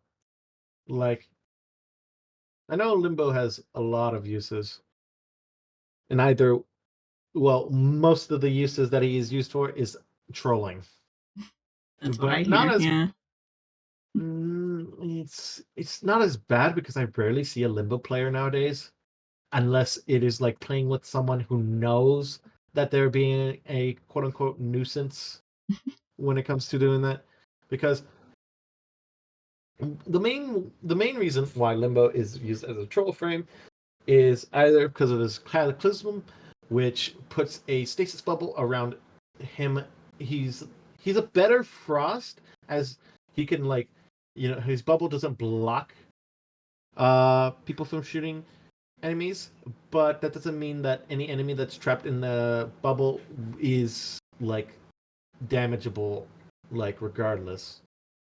Like, the cataclysm can only be shot through if you're in uh Limbo's pocket dimension, i.e., either banished from him dodging and creating that little rift, or you just being in the cataclysm bubble.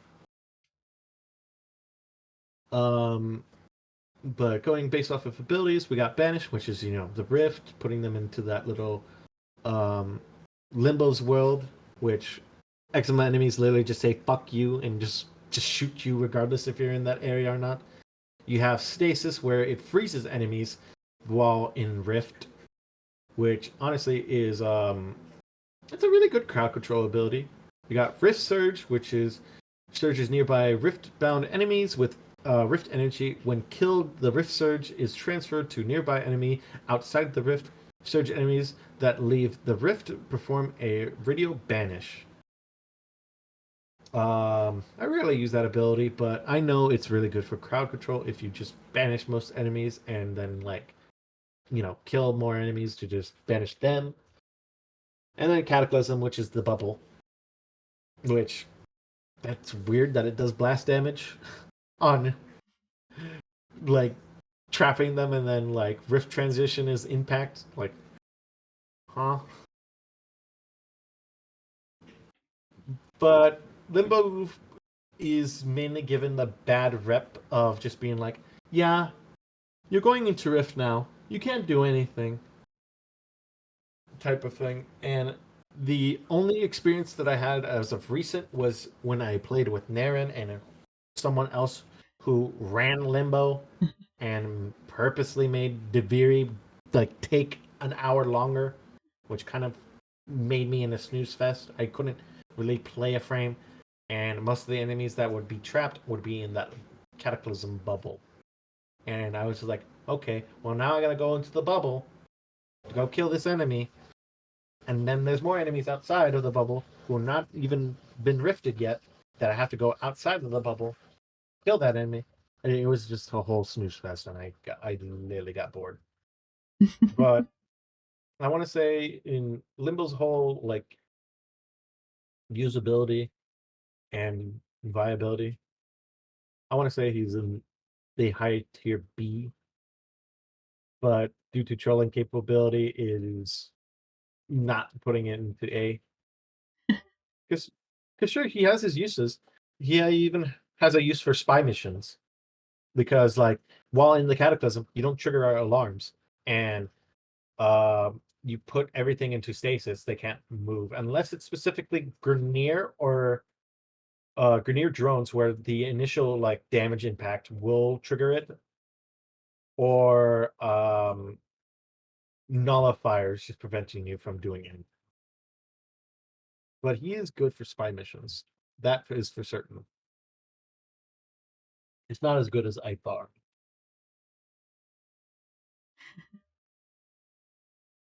I'm gonna put him in the middle of B. Middle B? Yeah.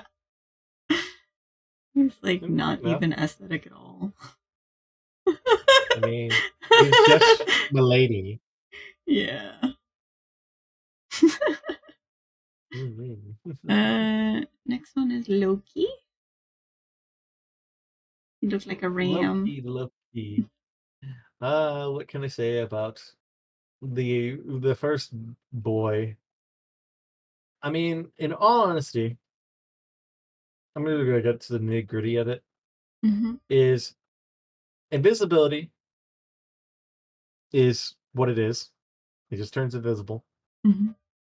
You got radial disarm, which is he disarms enemies and provide or procs radiation onto enemies that make them start attacking themselves.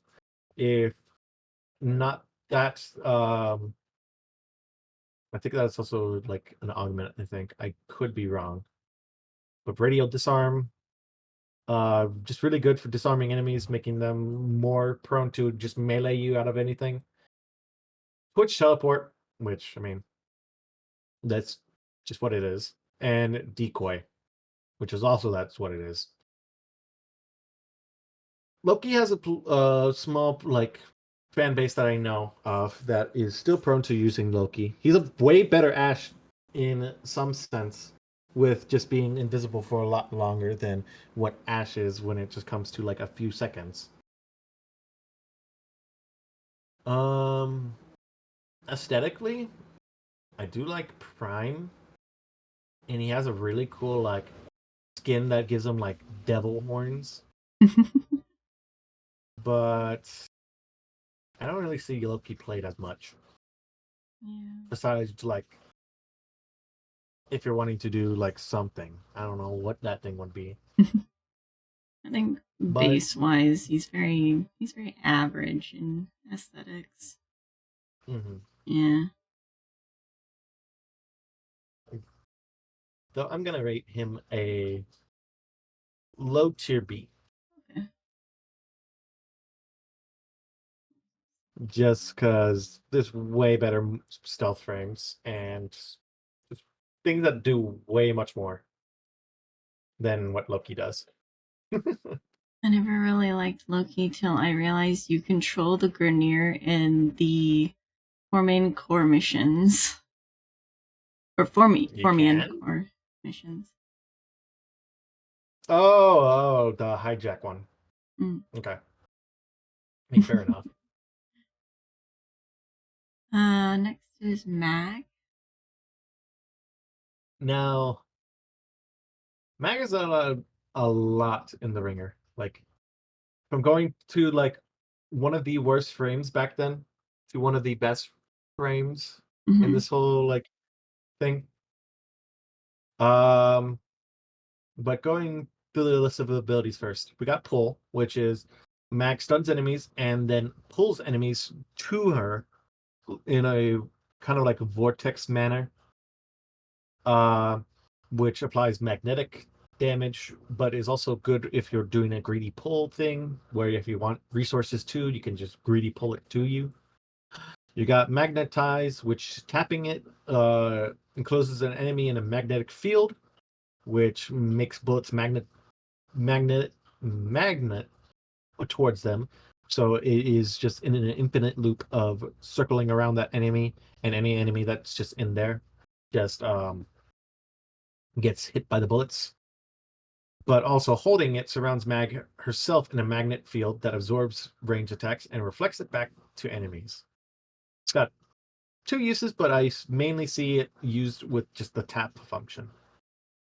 You got Polarize, which emits an energy pulse that depletes enemy shields and armor as it restores allies' shields as well. Polarized shards nearby orbit Mag and cuts enemies, inflicting bleed. I rarely see that. Like, I'm gonna be honest because I most of the time either just kill them too fast with mag, or just have someone be magnetized and just kill any enemy in there. And then you have Crush, which magnetizes the bones of nearby enemies, causing them to collapse upon themselves. Default, it is pretty bad because it just does a lot of magnetized damage or magnetic damage. But with the augment, it strips armor, which is really good. Which I honestly use besides like polarize most of the time. But overall, I think mag aesthetically too is very pretty. Yeah. I like. Go for it. Oh no, I was agreeing with you. Though Prime is basically just golden decal and a different take on her helmet. Yeah. I still love the heirlooms. The heirlooms are what really make the frame shine in their like aesthetics. She's very pretty, and I got a really, really pretty fashion frame for her. She is beautiful. Though, in the terms of like what like a new player would be if they choose mag, I'm pretty sure they would struggle more if anything, trying to like know what most of mag does. Mhm. And most of the time, mag could be a air denial for both enemies and for allies, which is not in a good way, shape, or form, because polarize does make a good chunk of a bubble. And if someone were just wanting to kill like an enemy that's right behind that bubble, that that bubble is absorbing that bullet. It is not going anywhere near that enemy that you were wanting to kill in the first place. So I'd say mag is currently like high B. I want to say higher than limbo, but you know, it do be what it do be.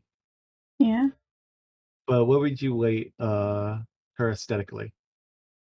Probably B. She's very sleek and pretty, but it's still like there's not a lot to it though, as well. Yeah. Yeah.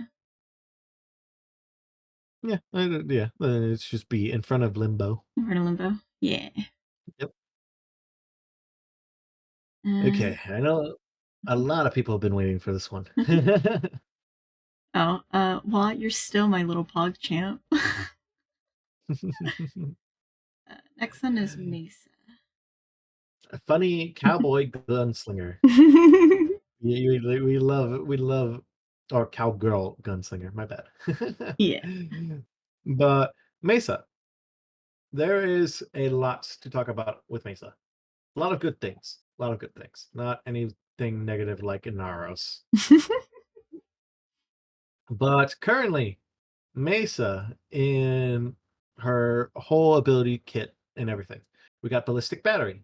When activated, this power stores damage caused by guns. When triggered again, that damage is channeled through the next gunshot. We got Shooting Gallery, which gives an ally extra damage while jamming the guns of nearby enemies. This power shifts between team members. This also includes Mesa herself, which the damage bonus varies as well as the duration, depending on what power strength you have. You have Shattered Shield, which envelops Mesa in a barrier of energy, reflecting back incoming bullets, which this damage reduction, it says on the wiki, is at a max of 80%, but from what I have been seeing in both in-game, it is a 95% damage reduction. And Peacemakers, which is with intense focus, Mesa draws out her regulators, pistols, shooting down her foes in rapid succession. Now, to talk about the most useless ability, which there are some people who do like builds with Ballistic Battery. I see those builds. I'm gonna be honest, like those builds are not really interesting. And it's if like someone talks shit about a weapon, they're like, "Oh, but I use Ballistic Battery," and it makes this weapon really good. Yes, but then you have to build up the ballistic battery again because you have to like activate the ability, and then it just like stores up the damage, and then you have to activate it again for the next shot to do like a crazy amount of damage. But like it still does what it does. You lose out on that next shot, and then you have to build up the ballistic battery again. It's honestly just not worth it in the end. You would rather subsume it off for like nourish at this point. But overall, like with Mesa's other abilities in her kit, with shooting gallery, shattered shield, peacemakers, all in all, were really good and really fun abilities. Especially if you could build up to the min max of like the what are they called? I forget the name. I'll just call them no wait, I don't know what the name is. Topaz Archon shards. There is a thing in the Topaz Archon shards where if you get heat kills, you get more crit, and then combining that with like melee crescendo and like secondary outburst, I think you could build up to a crazy amount of like crit, which just makes her peacemakers like nuke everything. You're in the orange to red crit stats if you have the right amount of stuff for her. But overall, really good frame. Really really good in most forms of content besides the Sanctum boss, which does not get tracked by peacemakers and the Raptolus and the Trilons, as well as the spiders. We're talking like Profiteer, Exploiter. But overall, I put her in the S tier frame. Put her in low S. Low S? Yeah. Mm-hmm. But she is up there with other frames. Yeah. Next one is Mirage. Mm-hmm. Which I also like her prime better than her base. Her base just looks weird. Yeah. A lot of people just don't like how she looks. Yeah, base. But Prime got like, you know, the gold metallics and everything, and it just looks way better. Very Harlequin. I mean, they do have a Harley Quinn type of helmet too. Yeah, yeah. It gives it like the little curls and everything. But going into Mirage, her first ability is Hall of Mirrors. She creates doppelgangers that get a damage percentage from whatever weapon she uses. Also, it confuses enemies by making them shoot the clones instead of main Mirage, but most of the time it shoots the main Mirage. Let's be honest. Sleight of Hand, which sets a booby trap that will burst when an enemy goes near it, blinding them. It's good for nuking. It's really good for also spreading more of it that helps Hall of Mirrors, which I don't know how it helps Hall of Mirrors. I don't know. I really haven't used Sleight of Hand. I mainly substituted that ability off. You got Eclipse, which is standing in light, increases Mirage's damage heavily, while standing in shadows makes it harder to hit Mirage and gives her a damage reduction too. And you got Prism, which is it shoots out a little disco ball that the little lasers that come off of the disco ball damage enemies, and also blind at the end of it when it bursts. And I just like disco ball because it's funny. Yeah, it's pretty. Aesthetic wise, I love Mirage. Mirage is very pretty in prime. Base, kind of mid to weird territory. She literally looks like a clown. She looks like a bug.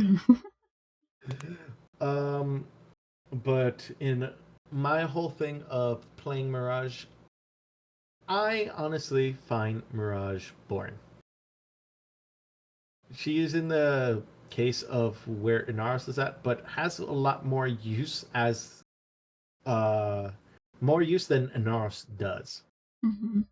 Because the other thing that she falls into is the like whole, oh well, this weapon is like garbage on its own. But with Mirage, it makes it better because you have like 4 other clones who are using the ability, and using the same exact weapon, as well as having the damage buff from Eclipse. Yeah, but that is just like I hate that because it just makes it, oh, but nothing is better without Mirage type of thing. When there's like a whole different tons of whole different tons of frames and a whole different tons of abilities that make weapons like what they are. It just Mirage just falls into that loop of just like, oh, but without Mirage, or without like Hall of Mirrors or Eclipse, no weapon would be good. Which is not true.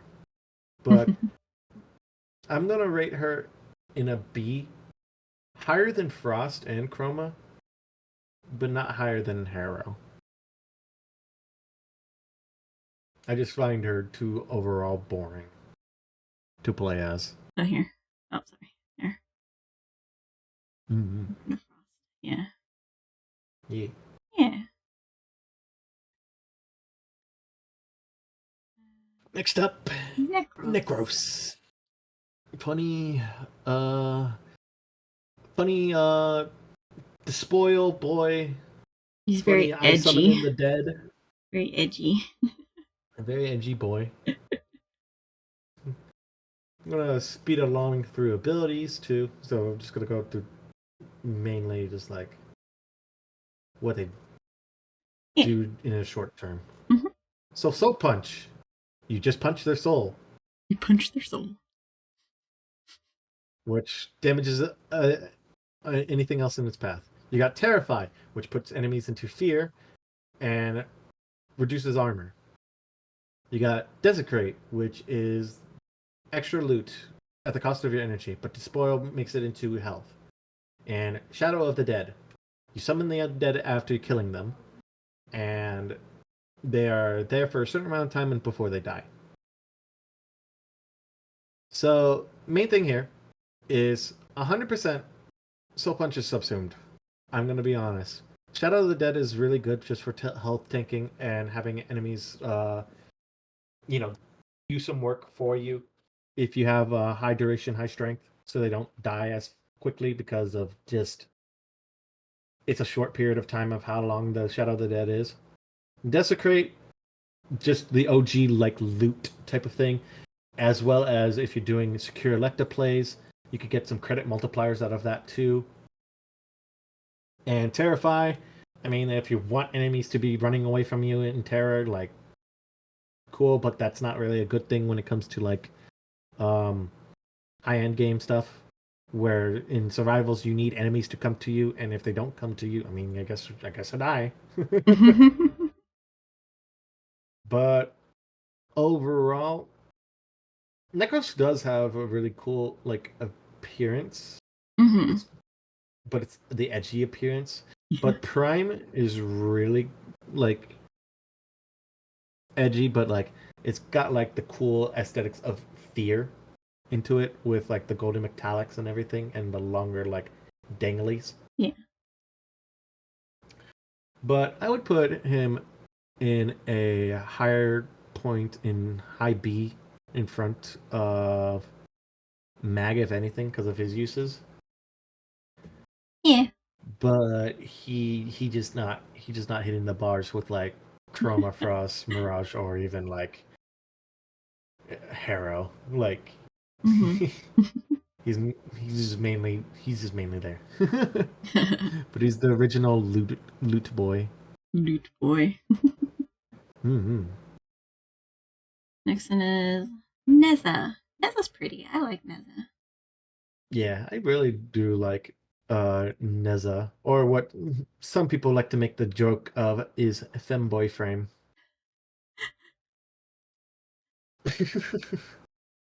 But Moving on to abilities, we got Firewalker, which leaves a burning trail of flames and scorches enemies. This also somewhat increases like movement speed bonus as well, which is really good for if you want to go faster as Neza. You got Blazing Chakram, which hurls the ring on Neza's back at enemies, causing them to emit a healing blast on death, and reactivating it instantly travels to the ring's location. Really good. Makes the enemies vulnerable to damage. Procs heat. Pretty solid. Pretty solid. It also has another effect where it drops a healing orb and an energy orb combined with its divine spears. There's also the whole augment thing, but that's for later discussion. We got Warding Halo, which creates a protective ring of fire that also stuns enemies and damages them when they get too close. Really good if you got Warding Halo as augment. It's also the best thing for damage absorbing, which can absorb, I want to say, up to 90% damage reduction. And the more that you take while in the invulnerability state, the more of the Warding Halos like type of health you get. And Divine Spears, which impales nearby enemies, spearing them erupts from the ground, which does impale for like puncture damage, and then the slam does impact, which this both synergizes with his Blazing Chakram, which does the whole like energy generation and the health generation. Overall, aesthetically, Neza is very like pleasing, and especially with like the deluxe skin that gives him like the dragon-esque face on the back of his back, where his Blazing Chakram is. Mm-hmm. I would say he would be up there with like Hildren and the others.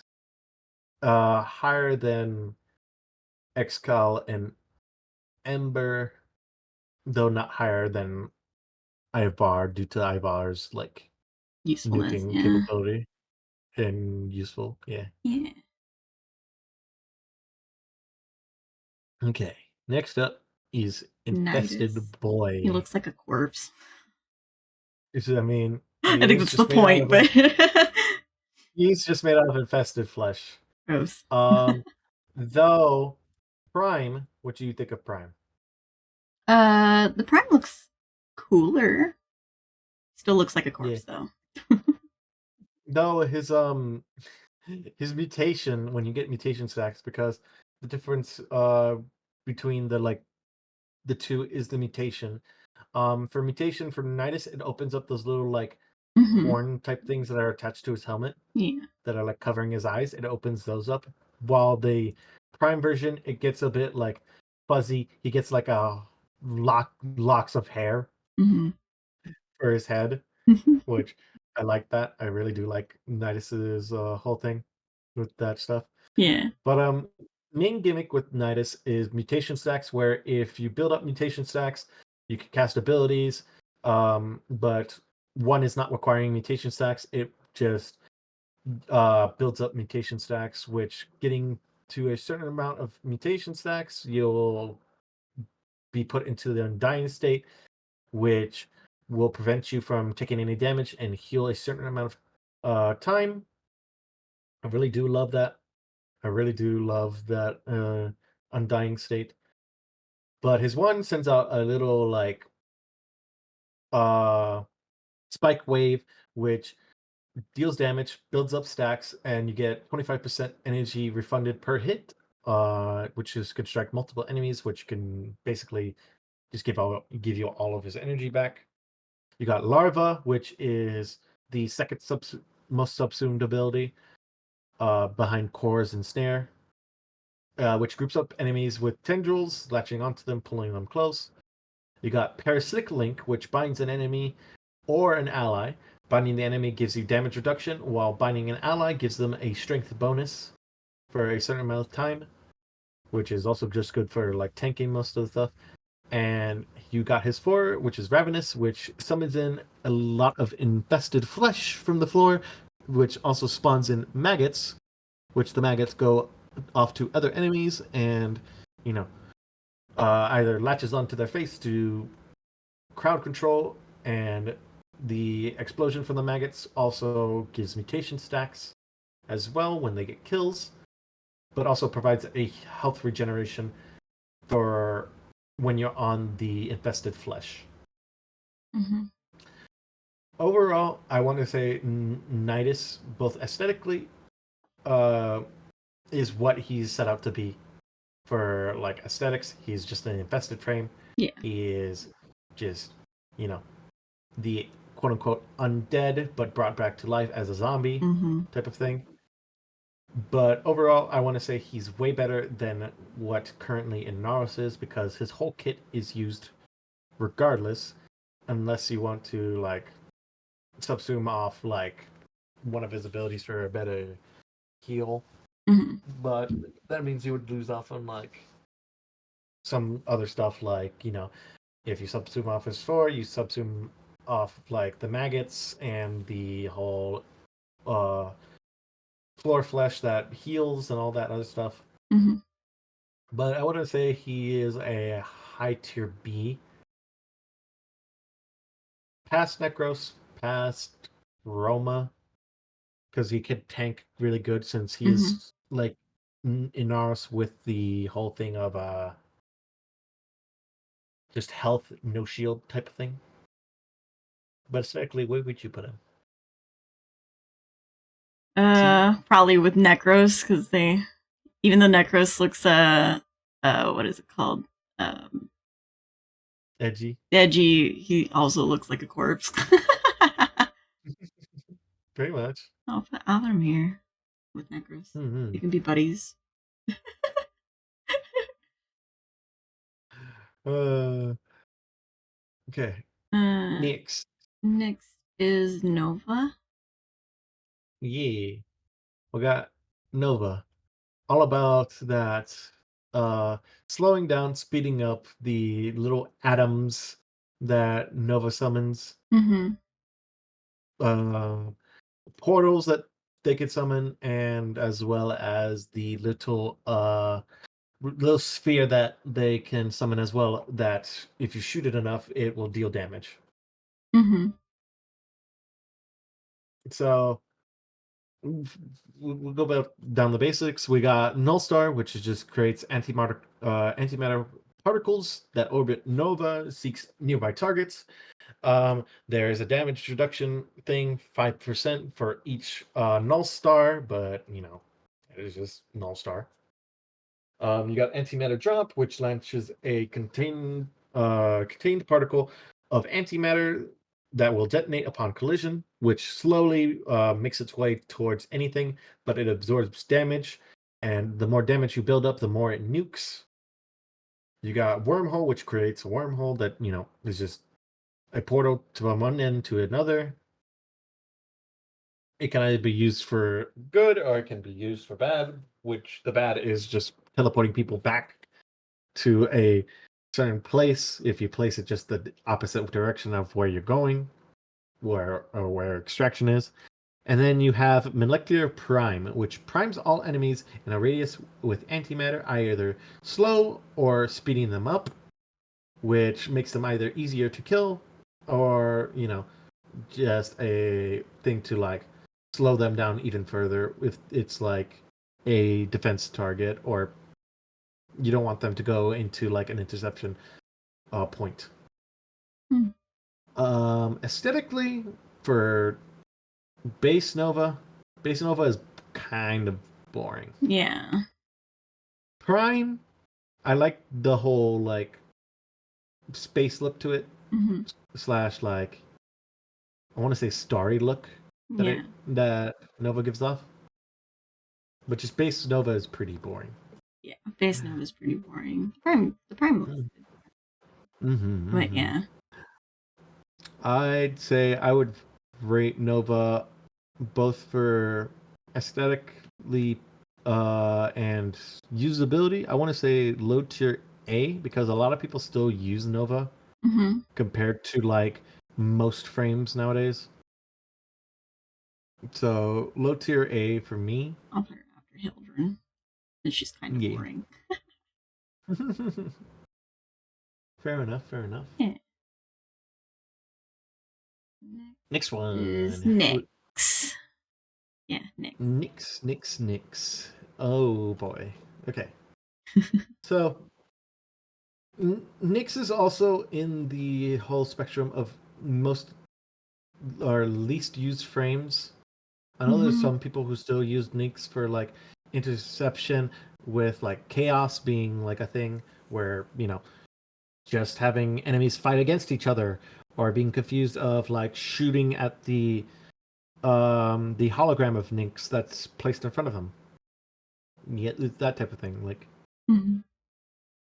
but like the only other thing that's going for her is just like her passive, which is just enemies are 20% less accurate when targeting Nyx, which I like to believe that it's a fucking lie, because most of the time whenever I played as Nyx, I get shot so much. But going down the list of her stuff, mind control is Nyx turns one of the enemies into an ally, and combining this with like I think an augment will make enemies deal extra damage if you shoot them or if they take more damage, which is pretty alright. You got Psychic Bolts, which launches out a cluster of bolts at enemies, which inflicts a lot of statuses, and it reduces defense reduction cap by 100%. Really good, really good. Chaos, which, you know, just spreads the chaos around to enemies with a powerful psychic blast. Nyx causes mass hysteria on the battlefield by confusing all enemies. Really good, but sometimes they will literally just spot you out of nowhere, even through the hysteria. And absorb, which is all incoming damage is channeled, that is collected into energy and explodes in a radial discharge.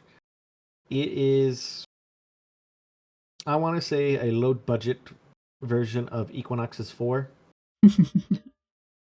But I mean, you could be if you get the augment, you get like this whole SWAT team Nyx. So yeah, it's just there. And also, I'm already seeing you put my boy in D tier. Yes, Inaros is boring. Stop coping with Inaros. He is boring. Hi, Electric Sir. Welcome to the stream. I would honestly put Nyx in like C or D because also very boring. But that's me though. Yeah. Well, I never played the game. Why'd you play it? Bro. Man, Got him. Pretty fucking much. But yeah, Nyx will go into the low C. Let's see. Because I rarely see her played. And those who do play her, play her for like one specific thing. I used to play her a lot when it came to Sisters of Parvos, before Revenant Prime became my whole like bread and butter. But yeah, I have not used her, and I'm kind of ashamed that like I don't really play her much. Everyone does look really interesting though. Yeah. Yeah. Next We're one just is mainly rating. Oh, what? Oh, we'll go for it. Oh, I was just saying who the next one was. Oh, okay, but fuck what I was gonna say. Yeah, we're just also rating them by appearance and usability in the game. Yeah. I can see all these people on like Magic the Gathering card. Yeah. Yeah. I'm pretty sure I've seen fan made like Warframe cards for Magic the Gathering. Yeah. Mm-hmm. Ash and Slimy, how have you been? Guys, been? It's King Ray Ray. Hey, welcome to the stream. Hey, Ray. Welcome on in. How have you been? Hopefully well. We're doing good. We're rating frames. Yeah. both aesthetically and usability in like later on content. Oh, thank you for the follow. But yeah, we've been just going through the list. We've already put some people in S tier, and just had a great time talking about it, both aesthetics and usability. Yeah. I forgot to follow you. It's all good. But yeah, next on our list, Oberon. funny forest frame. Forest frame. Who a lot of people forgot that he was radiation based. Notice my boy is D tier. Here we are again. God damn it! No, I kind of want to say it's like a joke, but at the same time, I don't know if King Ray Ray is serious.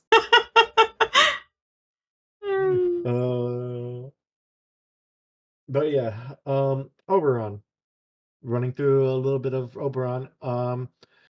First ability, Smite, which is he focuses deadly energy within a target and then projects it outward, damaging both the target and surrounding enemies.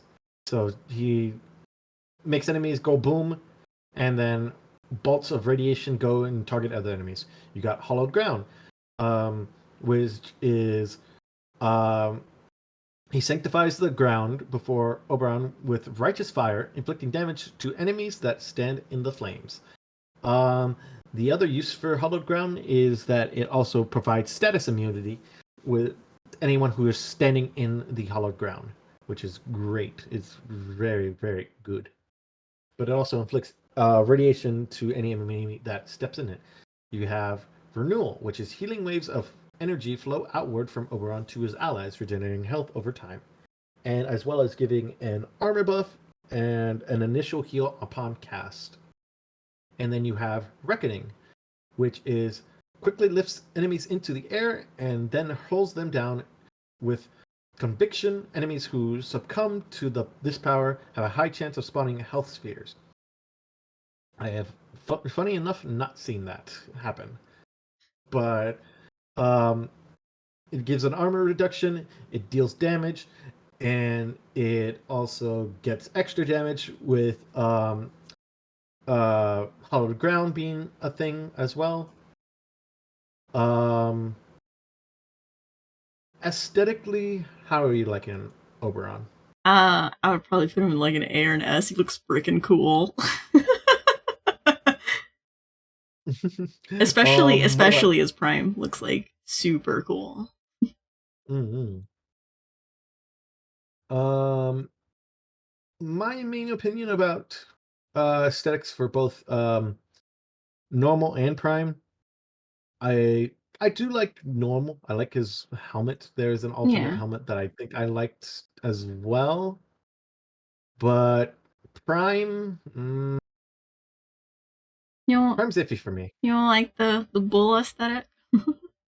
I kind of don't, because like it mainly doesn't, like, for how I see Oberon, it doesn't really kind of match that, and I do not like the little bulky things on his hands. Like on Prime, it looks really weird on Prime. Like, but normal, I really do like. Yeah. In general, like uses, Oberon is used still a lot, Yeah. especially like in the whole Eidolon meta type of thing. I would put him in A2. Low tier A2 though. Low A tier. Yeah, I want to say it's behind Nova. Like, you see, he has his uses, but Nova's like still good in general. That it kind of outshines him in a way. Okay. Yeah. Catch up in chat here. I do like Inaros, but I'd put Gauss in D tier. I was gonna say, then we have different opinions on Gauss. Usability, I definitely would put Oberon in A or S. This sounds like a D tier character. He has a Wendigo skin you can get to. It's really cool looking. Yeah, I think that's the skin that makes him shine out too. Yeah. It is really good. But next we have Octavia. Octavia. So funny music frame. Funny. Play Sans Undertale theme. Which, not gonna lie, there's a lot of like good people who make melodies out of the Manticore. It's really fun. It's really entertaining. Though I kind of hate that you have to buy the notes for plat. It's kind of like Oh yeah. Mm-hmm. most of the time you'll be stuck with like the bass melody, and it kind of just sounds like ugh. Nothing Yeah. really pops out. But going from that to abilities, we got Mallet, which is rhythmically beats damage into enemies and draws their fire. Damage inflicted on the mallet increases its lethality, which it gets a damage multiplier the more damage that they take. You got Resonator, which launches a roller ball that charms foes to follow it. Combine it with Mallet and creates a roving ball of sonic destruction. Now, well, actually, I'll get into the picks later. Mm-hmm. Metronome, which grants buffs to those who consistently perform actions in time to Octavia's music. Timed jumps offer a speed buff. Crouching on the beat grants a cloaking buff. And firing rhythmically bestows opera multi-shot buff. Time melee swings give a damage buff. Overall, it's just a good buffing ability. And Amp draws power from the uh, decibel levels of sound in the area and uses it to amplify damage buffs for Octavia and her allies. It also doubles the damage of and her range of nearby mallets. Overall, really good, and increases the damage further on for everything else. So here's the nitpick that I need to get out there is that Resonator is honestly just why is it there type of thing. Like, sure, yes, it charms enemies and lures them, but Mallet does what it does, and that is draws the enemy's fire to the mallet. And most of the time, when you're playing Octavia, you're going to be in metronome invisibility, so you're going to be crouching to get like, or in this case, the tactical teabag to get invisible, and then start having the mallet do most of the work. You're not really going to be doing most of the damage when Resonator is just damaging most foes. And then her like fourth ability is just like an overall good amount, like increased buffs to like the mallet and allies in general. Overall, really good. Just Resonator is just mainly a subsume ability for other frames that do not want to take the aggro. Is, I want to say, a rarely used case though. But aesthetically, I like it. I like Octavia. She kind of looks like a DJ / marching band type of crew. Yeah, like a conductor. Yeah. Mm-hmm. Yeah, I like her aesthetically. I rate her in the high tier A to like maybe low tier S. I'll put her in high A. I would say she would be in front of Grendel and Atlas. Okay. Not in front of Hydroid just because of Hydroid's, usability as well as tankiness there. Yeah. Just Octavia is very squishy. Let me see. With how often you have to use her abilities and how complicated it is to receive her buffs, most people don't know how. I'd give her tier B, only because I like her prime skin.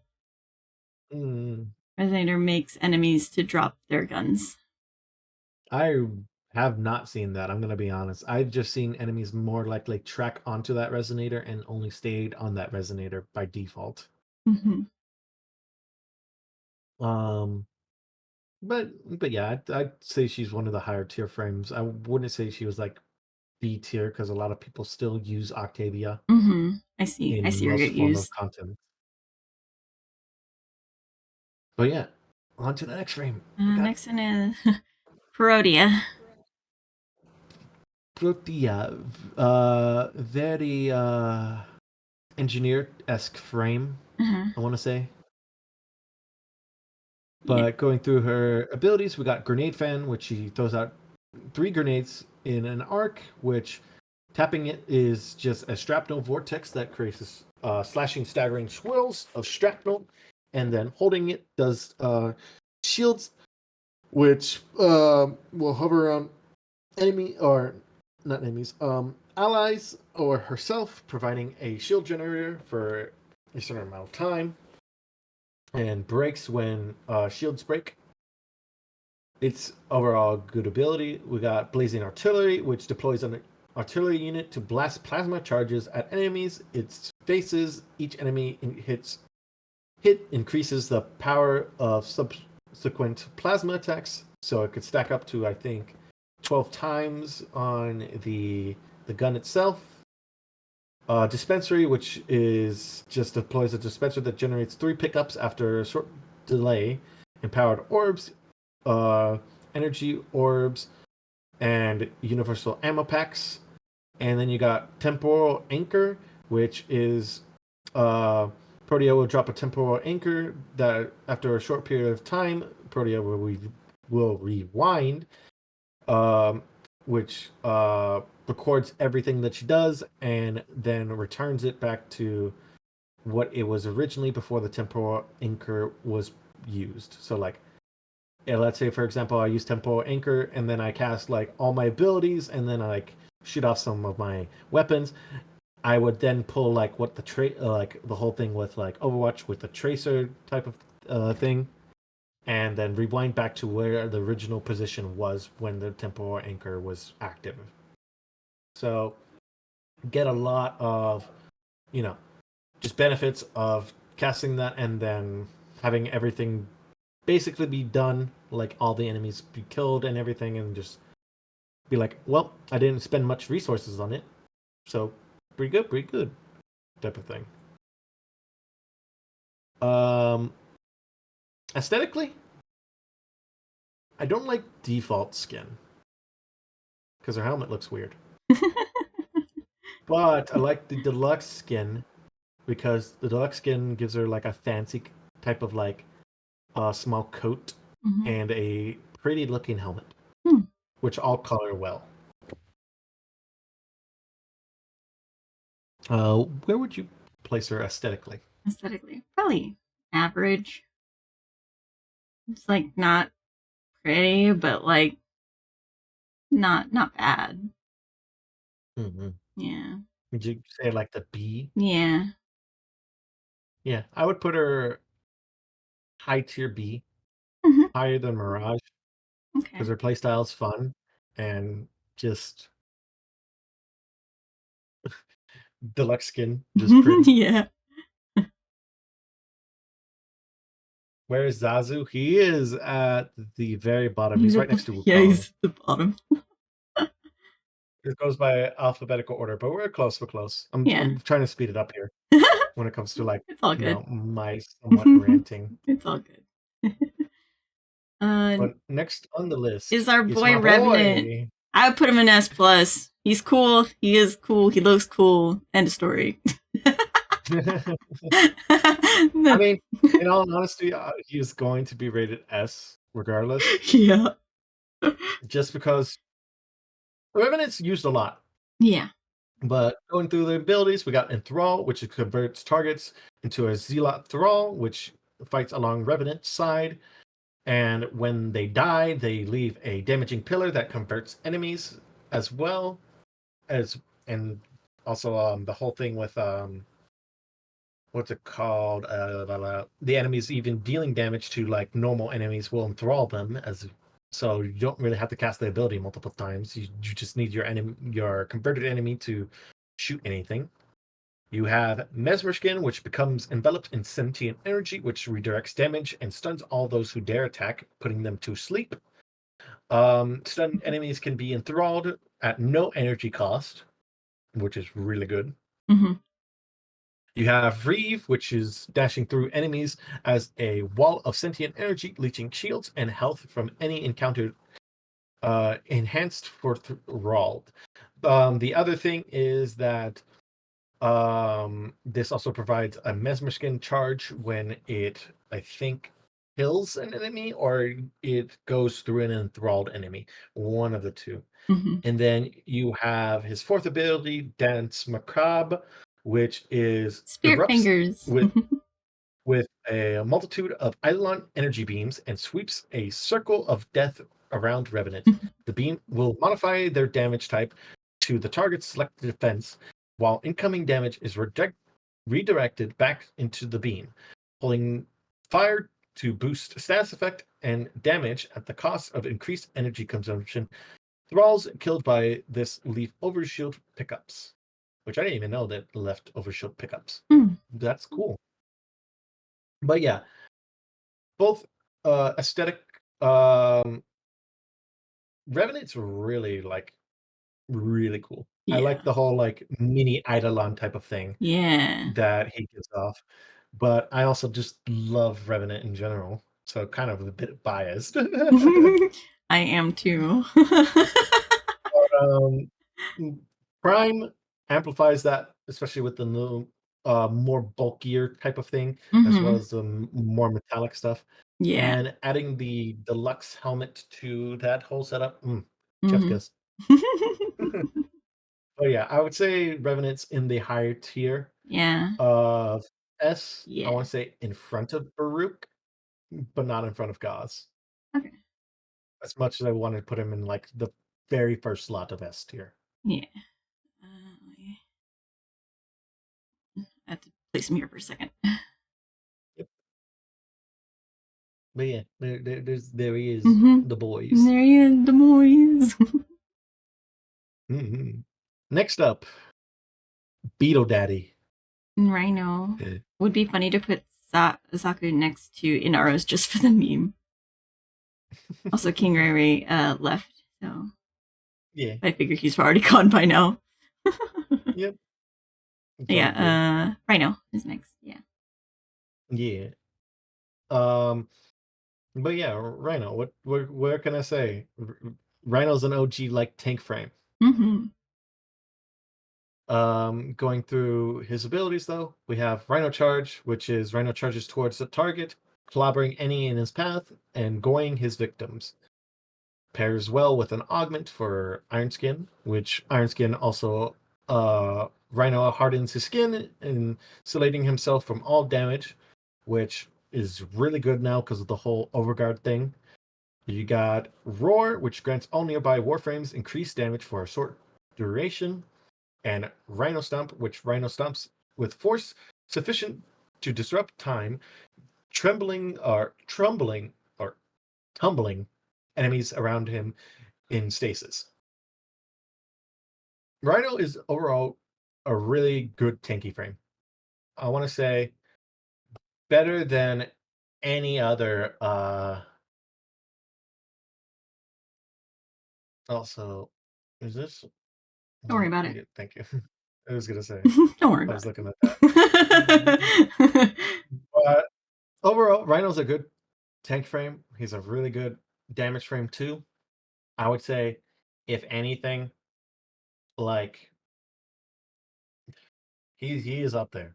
Like combined with Rhino Charge with Augment to amplify your Iron Skin to get really good amounts of Overguard. You can get up to like the 1 mil number. Mm-hmm. And in Deviri you can get like up to like a really crazy number for it. It's so much. It's so much. And like combining that with Roar, which just gives you a flat out damage multiplier. Mm, mm. The only thing that's not good out of his kit is Rhino Stop. Sure, yes, it suspends enemies, but most of the time when you're playing Rhino, you're going to have a small amount of like range for like anything. But overall, I put him in like high A to maybe even like low tier S. I think low tier S. He looks fucking cool. He looks like a beetle, which beetles are awesome. Also, I forgot we had S plus. Yeah, that's what I was saying. Revenant was S plus. I was like, he's S plus, but I'm biased. I was gonna say, if anything, could you just move them up? Like, Do you want to move everything these up, two up to probably. S plus? I'm sorry, I was I don't know gonna if you say, can no, see my just- cursor.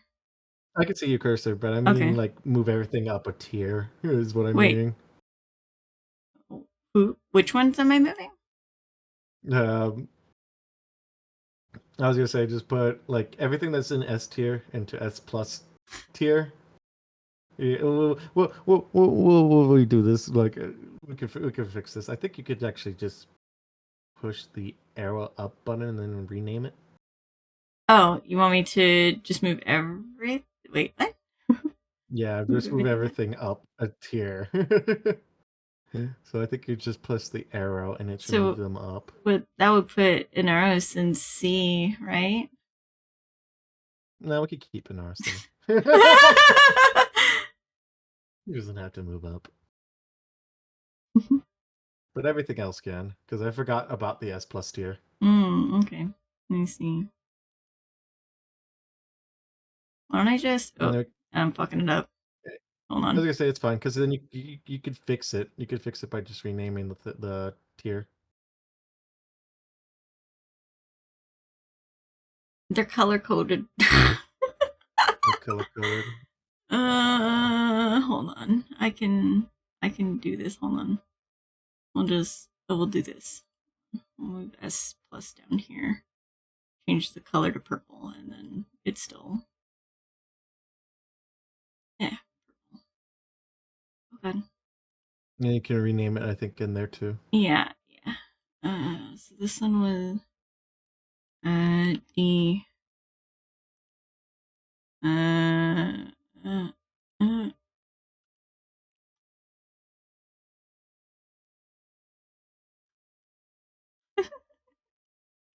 I just forgot about it. Like, I'm gonna be honest, I was too busy. Like, where the tier list was that.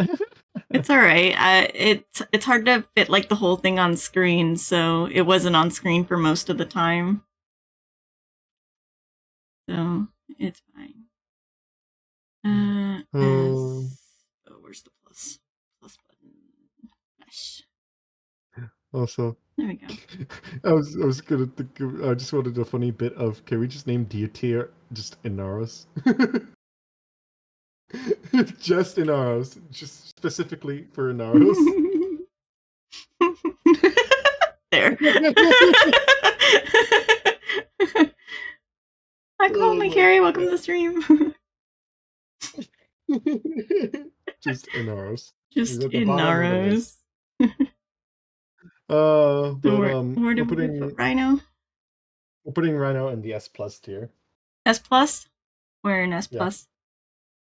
Low end of it. Low end. So like after Mesa?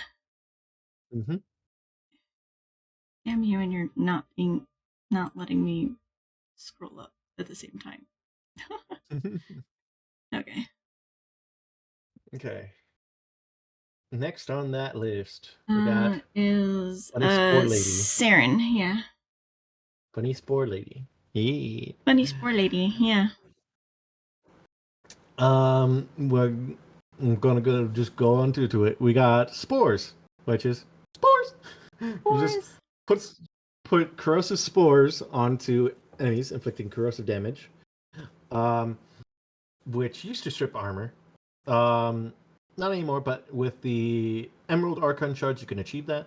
You got Molt, which shreds her skin like a snake, which Saren leaves a decoy behind that draws enemy fire, which also increases movement speed as well, which I love it. You got Toxic Lash, which imbues any enemy with it imbues weapons with toxic damage, which is added to both guns and melee weapons as well. And then you got Miasma, which releases a poisonous miasma that deals viral damage to enemies. Foes inflicted with spores are more susceptible to the mist. So, overall, Saren is a good crowd control frame, good nuking frame. Even paired up with a Nova can amplify that to a tenfold. Though Saren does fall off to the point where, like, without the Emerald Archon shards, she can't strip enemy armor. But combine that with the Emerald Archon shards to give her a 14 stack, she can strip enemy armor with just her spores again. So I want to put her in the high S's. Yeah. Behind Rhino, and just aesthetically, she looks very pretty. Yeah, she does look very pretty. Mm-hmm.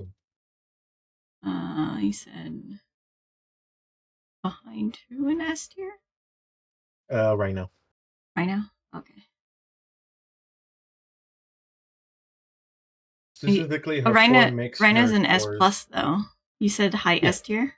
Oh my god, my bad. High or low S plus. Okay. My bad.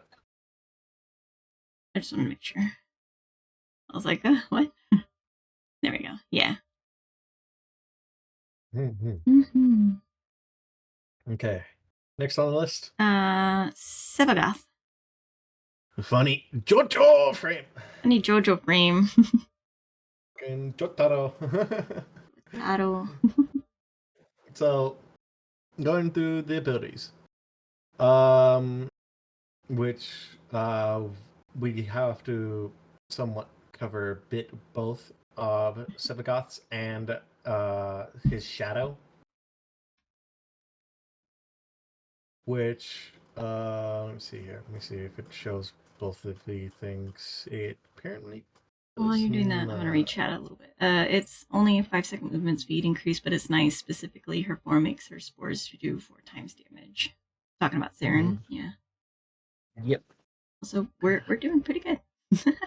Yep, we're doing pretty good in everything, and you know, this is gonna be a very lengthy VOD. Jesus Christ. It's okay. It's fine. Okay, but going through Sevagoth's abilities, I'm gonna go quick pace for both of the for this because Sevagoth's got abilities, and then his shadow's got abilities, which are different between each other. So for Sevagoth's one, we got Reap, which he sends out the shadow to do Death Harvest over time, which does damage, which also builds up his little gauge for shadow. We got Sorrow, which plants as a death seed in nearby enemies to drain their life force. Reap what has been sowed to detonate afflicted enemies. We got Gloom, which summons in a radial pulse wave to ensnare and slow enemies, siphoning their life force for the death well. So this also applies life steal to everyone, and it slows enemies down. And then we got Exalted Shadow. When the death well fills to above 75%, Sevagoth's shadow form is ready to be released.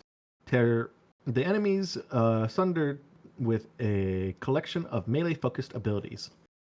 And then going into shadows, we got Embrace, which ghostly hands pull enemies into a flailing mass. Really good if you want to group them up. You got Consume, which is dashes through enemies and rips out their souls to heal shadow. Death Harvest inflicts nearby enemies with a harrowing condition, which makes them more vulnerable to damage. And you got Reunite, which sends Sevagoth and his shadow back into one.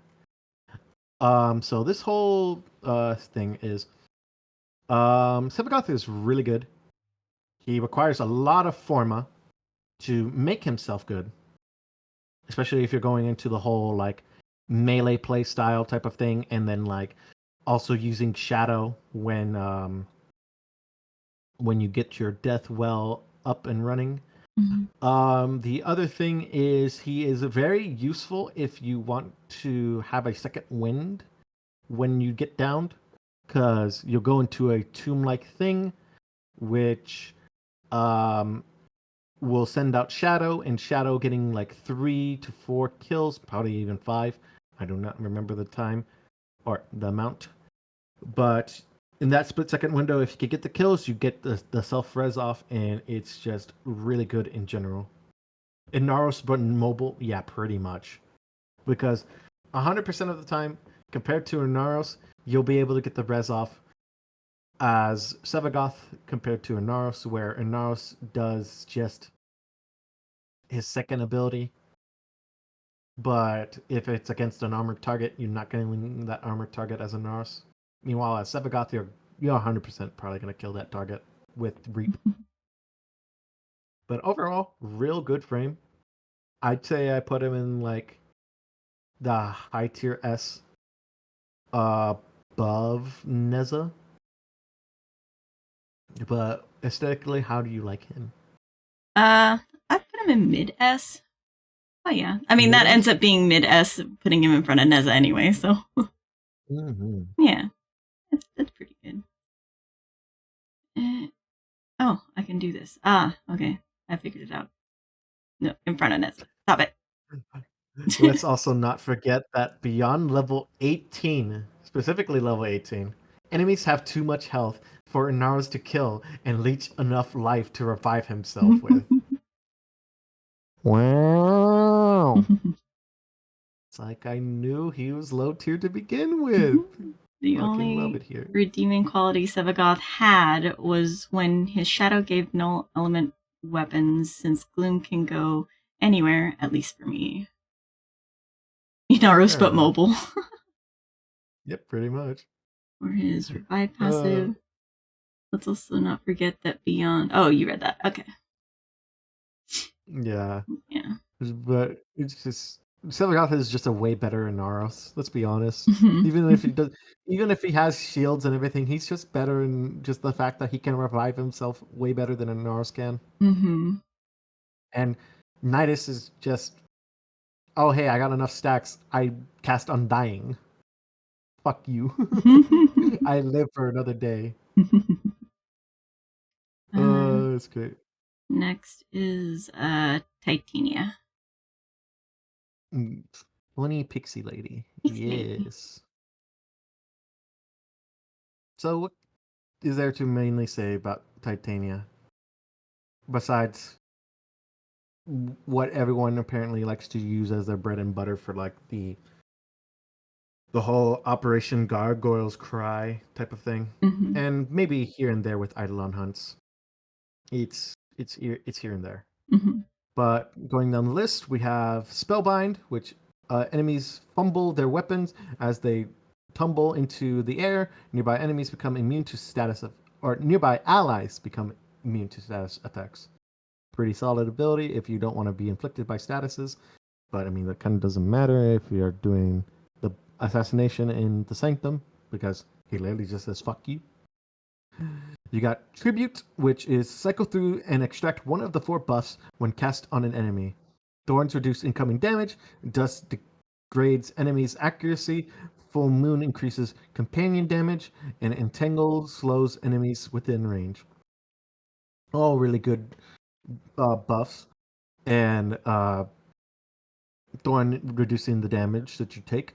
You got Lantern creates a swarm of razor flies that transform an enemy into an irresistible floating beacon, attracting witless comrades and finally exploding.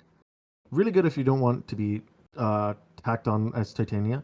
And Razor Wing, which is the most used ability, which is shrinks down and take flight while Razor Wing attacks nearby allies, which is the little butterflies that Titania summons in. Which she gets an evasion bonus of 50% and a 10-meter vacuum while in Razor Wing 2. But overall, what's your aesthetic look on, or how do you feel aesthetically about Titania?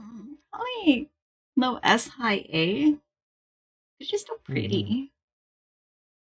Especially her prime is very pretty to me. But it does embody like the fairy aesthetic, which is really nice. I'd say she is like the low S. Low S. Okay. I see a lot of people who use her for like stuff, but it's just like I don't really like the gameplay style of Titania. Like after Oberon, you think? I'd say before Oberon. Okay. Like, she's like the lowest part of the S. Okay.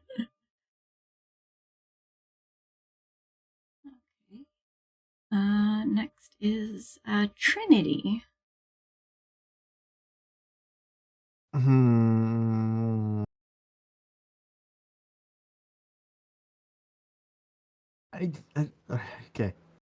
So we all know how I feel about frames who are just literally outshined by power crap. Trinity is one of them. Like, there is multiple things that Trinity does that other frames do way better than Trinity. Mm-hmm. But we'll go down the list of abilities. We got Well of Life. Creates a Well of Life on an enemy. Allies will be granted health and when damaging the target.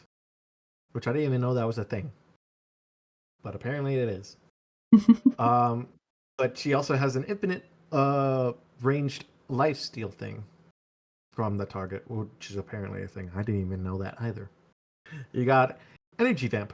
Allies will gain energy over time when enemies are marked with Energy Vampire. It gave energy, when you put on to an enemy, and the augment gave a bit of overshield while doing so. You got Link. Any damage taken while Link is active will be channeled to nearby allies that are affected by the Link, which the maximum is a 75% damage reduction and 100% of the damage is transferred as well as the statuses. And then you have Blessing. Restores the energy and shields of all allies within Trinity's affinity aura while giving them some damage immunity, which the max amount of damage reduction that is saying here is 75 cap. So, aesthetic wise, I don't like normal Trinity. Prime version is better. Better. Yeah. But overall, Trinity has like suffered in the power creep Mm-hmm. because you got so many other frames that do her job so much better than she can ever do it. Mm-hmm. The only thing that she had a use for was in Eidolon hunts because her 4 gave damage reduction and healed the lures, which you needed to do to capture like Eidolons. Mm-hmm. That's basically it.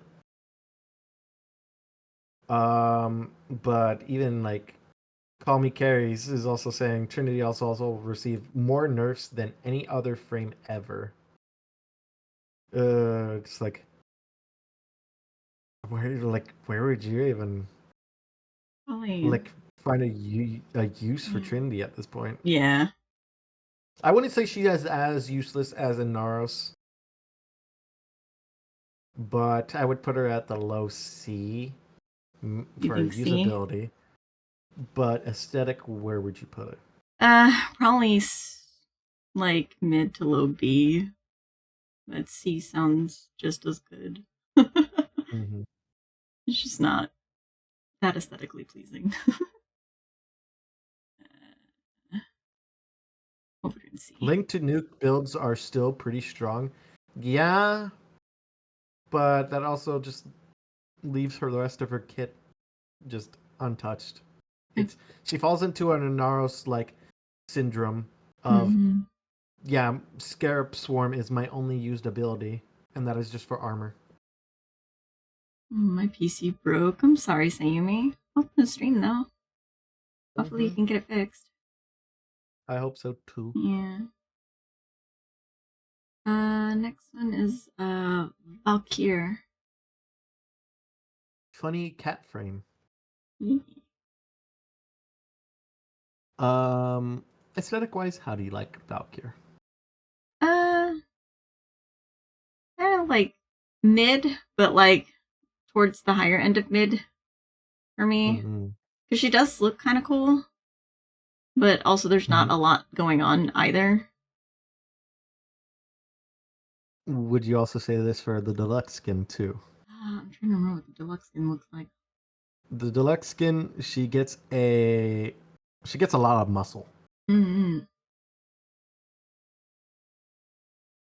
I think her other skin is better than at least the base frame anyway. Because the base just looks weird. Does it also go for Prime? Yeah. I do like the prime better than the base. Mm-hmm. So running through Valkyr, we have Ripline, which is hurls forth a hook. If she hits an enemy, she pulls them to her. If it hits a terrain, she pulls herself to the hook's location. You got Warcry, which is Valkyr lets out a rally cry that bolsters her allies' melee speed while slowing down nearby enemies. You got Paralysis, which Valkyr unleashes her shields, stunning and damaging enemies around her. And Hysteria, Valkyr is imbued with energy and becomes a ball of vicious rage, capable of unleashing a torrent of deadly claw attacks on unexpected foes. So, out of all of these abilities, the two abilities that are the most useless abilities, which Paralysis has a damage multiplier. Yes, I can understand that with like the whole like shields and overshields thing, but most of the time you do not have overshields with Valkyr, and you're probably not casting Paralysis as often. And Ripline, sure, yes, you can fucking just like hook an enemy and be like, but like that won't kill the enemy unless they get very hurled to a location that like how Frost's bubble does when you just like place the bubble down and it smacks them into the wall. Like that has a damage multiplier. The hook line doesn't. They just have to somehow die from circumstances. But Warcry is really good because Valkyr gives melee speed to her and her allies, especially with the augment that extends the duration of it per melee kill. And Hysteria is really good because you get into that vicious melee mode where her talons do a good damage like multiplier, especially if you have high power strength and a melee stat stick to commendate it to. And an armor boost as well. Okay. But I'd say she would be in like low tier S. Yeah. Mainly due to her two abilities and just like a lot of synergy. If you could fix up most of what drags her down, which is her Hysteria ability, because the longer it lasts, the more energy it drains. Which they honestly just need to do what they did with Ember and kind of just rework some of that. Around the end.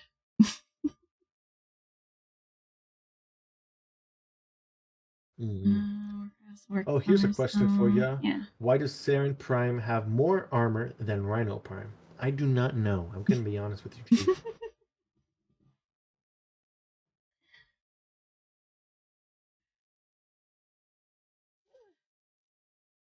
Let me see, because I can actually look at the...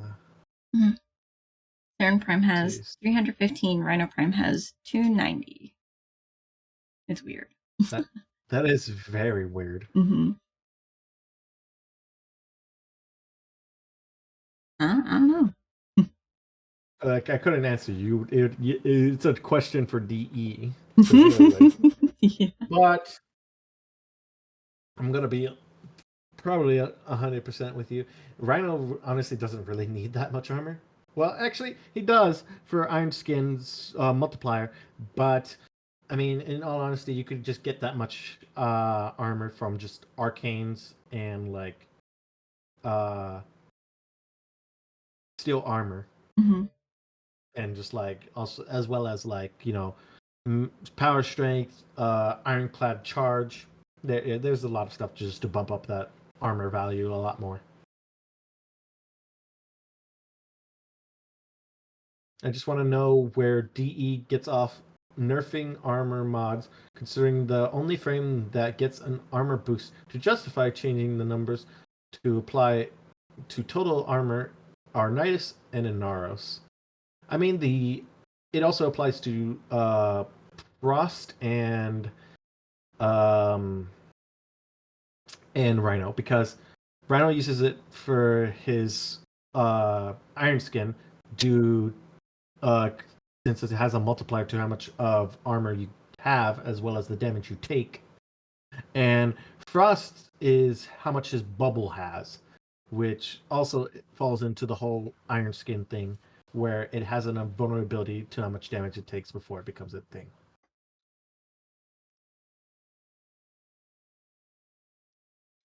My Valkyrie Prime went from having 97.2 damage reduction down to 93.2.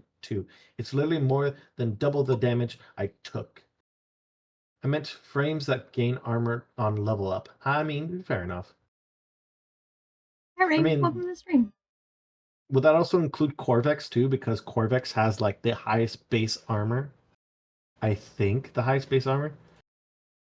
Than most frames. Let me see. What does Inara's base armor have? Inara's base armor is 240.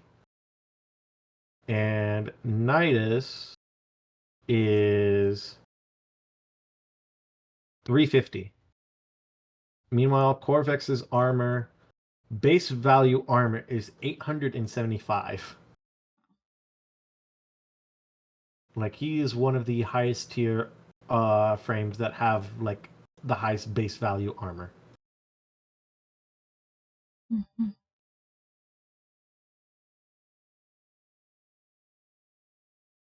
He doesn't gain more armor on level up, yes, but still, like, it's just like it's him.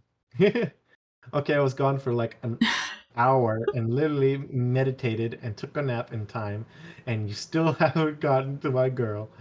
And also, why is Anaris in its own tier? Because Anaris is just Anaris.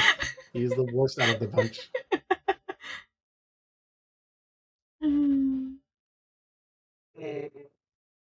Oh my god. Oh my god. That's funny. Oh, you're right. Nidus and Nidus Prime, and Naris Prime are the only frames that gain base armor when leveling up. Everyone else stays static, so why did they change the mods to uncomplicate the math for something that already wasn't complicated? I do not know. Like I said, they changed the number values and how much mods were given, but you know, it just be how it be. Like, I don't know what DE plans are. I don't know what they think. All I know is that funny number go red and or yellow and or orange and make my brain go purr.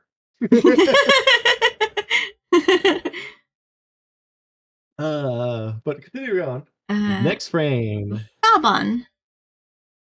Funny train. Isaac Clarke. Isaac Clarke. Oh, I love me some Zubon. Going through abilities, we have Tesla Nervos, which she deploys rollers that are attached to enemies and applies shock. It also applies blast apparently on capsule hit. We got Mine Layer, which is cycle through 4 deployable mines, tether coil, fletchel, or flet. Mainly that one just does bullet. It does bullet. Vector pad and overdrive. Tethering enemies to the floor or wherever the tether node is. Bullet orb, which shoots out just bullets, which does good damage if you can amplify it up. Vector pad, which, you know, deploying a little vector pad just sends you in one direction at either high speeds, or it's just you could send enemies back, or even just throw people with it. And you got overdrive, which gives you a damage bonus for weapons, really good. You got proton strike, which drops a target beacon that calls a devastating laser artillery strike. and Ballasteel, which erects a containment field to contain capture enemies and suspend them in stasis, stripping their armor, hold to collapse all Bastille into a single damaging vortex. Overall, Bobbin is really good. The one thing I don't see is like, what's it called? Is Proton Strike being used whatsoever. It's mainly subsumed off for either Gloom or Nourish for like the viral and the energy multiplier. I'd say he's in like the higher tier A's. I wouldn't say he's a. Actually, no. Wa changed my mind about where he'd stand, and I'd say it would be in the low tier S's. Low S, yeah. But I love him aesthetically because primed version of him is literally Train Boy Prime. Mm-hmm. But Protea kind of outshines him when it comes to that. I think a lot of Bobbin mains were kind of mad that Protea got like the dispensary for like engineer type things.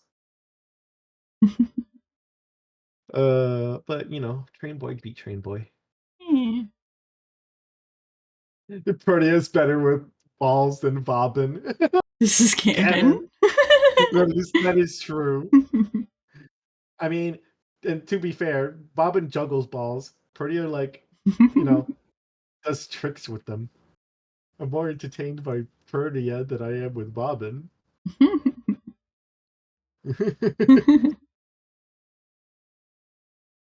Also, I think we could kind of put, because like if we also putting Protea like an A and Bobbin higher, I'd say Protea would be kind of higher than Bobbin. So just put her in front of Bobbin. I have to do it. I have to clarify it because I know there's a lot of Protea mains who would be fucking upset at me. But I mean, to be fair, they are kind of right. If I put Bobbin in like S, then Protea has to be in front. I should have said this is canon because she has cannons attached to her ass cheek. Holy fuck. Next is Volt. Actual Speed Boy / Electricity Frame. Normal Volt is normal Volt. Yeah, it's okay. Prime is like him, but with golden bits. He's like if an outlet was not like a dirty outlet. Mm-hmm. But going through the abilities, we have Shock, which launches a shocking projectile. It stuns and deals high damage to a single target. Chains to nearby enemies. We got Speed, which makes him a speedy boy. He's just like you know, which also amplifies reload speed, as well as giving him the speed buff to him and nearby allies. We got Electric Shield, which Vault deploys an obstacle of energy, providing cover in any situation, which also provides a damage bonus and a crit chance bonus when placed, a 50% damage bonus and a 200% crit chance damage bonus. And then Discharge, which paralyzes nearby hostiles with a damaging electric charge. This also shocks approaching enemies, so they will chain to the shocking enemies that are being affected by the shock bolt. Overall, Bolt is still one of the high tier picked frame, mainly because of one, his passive where he could build up 1,000 damage the more he runs around, and his shield, giving him the damage bonus and the crit damage bonus, and just speed overall, getting to high numbers and having people just zoom on to like extraction. It's really good. I'd say he's still in the high tier stuff, like probably higher than Grendel in the S tier. Mm-hmm. But he is what he is for like damage, he lacks in the defense. That makes him one of the most squishiest frames, which is kind of sad to say because he's really good, but he's very squishy. So I put him in the S tier for like usability, but where would you put him in the aesthetic tier? Probably like low S tier. He's still he's okay, but his prime kind of makes up for it because his prime looks kind of cool. Yeah, I can agree with that. Yeah, put him after Bob on.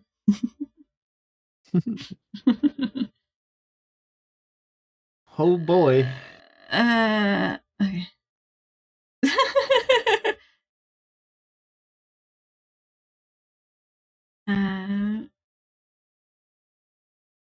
Next. I will forever have the issue with Hildren Prime about her shoulders. Next is Wisp, the booty frame. The big booty bitches. Big booty. Y'all know the shoulder plates she has on her back, the one that are exactly the shape of and size of her shield wing. Why aren't they her shield wings?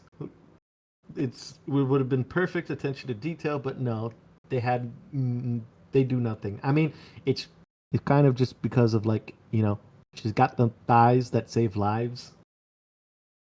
You know, that's what Hildren has.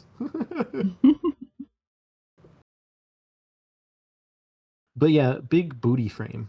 Big booty Wisp. frame. She got them. She got that butt, but I think Dagoth combats her in that. But Dagoth also has butt and like butt and boob. Yeah. She got a lot of cake. But going through abilities, we got Reservoir. Choose and summon a reservoir filled with motes that attach to and aid Wisp and her allies. Haste mote grants increased movement and attack speed. Vitality motes increase maximum health and heals over time. And Shock mote stuns nearby enemies. We got Will-O-Wisp. Cast forth a spectral image of Wisp to confuse and distract enemies. Reactivate to travel to its position. Hold to have the image travel faster and teleport to its position on release. We got Breach Surge, which opens a dimensional portal or a dimensional breach to overwhelm nearby enemies and causes them to release aggressive surge sparks when damaged. Wisp may also target a reservoir to teleport to it and double its range of the surge. And then we have Soulgate, which is open a portal to the sun to irradiate enemies with a devastating beam of pure solar plasma. Overall, Wisp, really good, like, buffing frame. I know there's a whole controversy with, like, the whole war with Wisp and Citrine, but I'd say Wisp is good for buffing allies with more health, more healing over time, more speed, more attack speed, and the shock mote for AoE, which that is the shock mote is not as great. But like, you know, it's there. It's good for the crowd control type of thing. And appearance wise, what appearance do you prefer, the primed or the normal? I think actually the normal. I feel like you get a better view of her assets. That is true, but there is a toggle feature for the primed. Oh, okay. I didn't know that. Yeah, apparently that's the thing. And I was gonna say I liked primed more because I do not like normal because of her penis-shaped head. Oh, fair enough. But like the alternate helmet that gives her a cat-like face is better.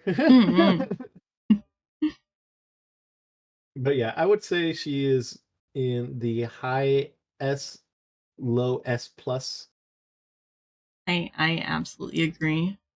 In fact, if you didn't say that, I was gonna argue with you about it because I was like, we both use her as a Spectre. We have to give her like low S plus or high S. I mean, fair. So then, no, I mean, in all honesty, I've been wanting to actually use a Citrine Spectre as of recent, just because. Sure, yes, my Wisp Spectre provides me boofs, provides me all the boofs, but Citrine would probably help with crowd control capabilities. I'm putting her here next to Sam. Yep. Okay. Next frame. Next frame. Wukong. Monkey. Yes. Monkey. Monkey. Now, there's a lot of controversy between me and Monkey because he's it's not like Inaros bad, like where I do not like Inaros one bit, but Wukong was like the whole controversy of like the Chroma Monkey War, the Dragon Monkey War, because a lot of people were like, oh, but Chroma can achieve high armor stats. Meanwhile, Wukong can never die back then.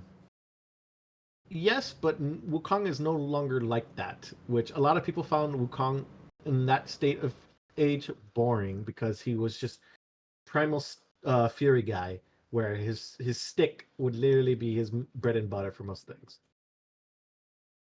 But going through his abilities, we got Celestial Twin, which is shredding a part of himself. Wukong creates a twin to fight by his side, attacking at range, and the twin will melee, pull a blade, and the twin will lay down covering fire.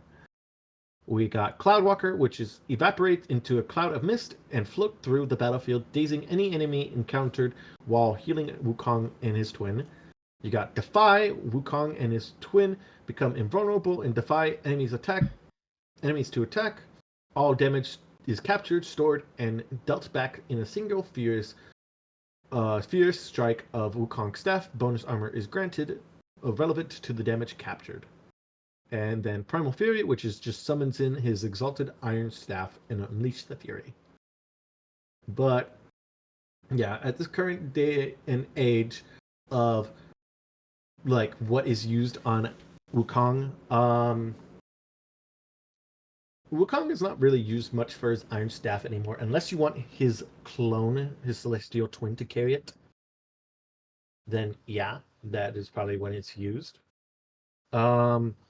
Other than that, Celestial Twin is his main bread and butter, and Defy is like something to give him extra armor, and then like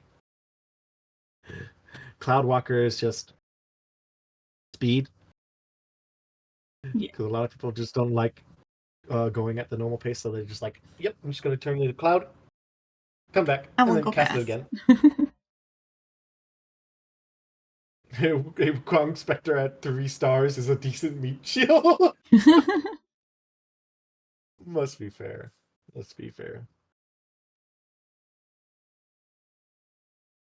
You must be confused. No, I'd say I agree with Wallachon. It is meh compared to like other things. Because like, sure, yes, you could get a stat stick for it, but it's like way better ones like Baruch. Like comparing, okay, so to better explain, call me Carrie. Compared to like other frames, like let's say Baruch or Core or even Atlas, because like at this point, they're comparing the two, like Atlas and Wukong, they're basically at the same point because they both have to be in melee range, like close to the enemy in order to do damage.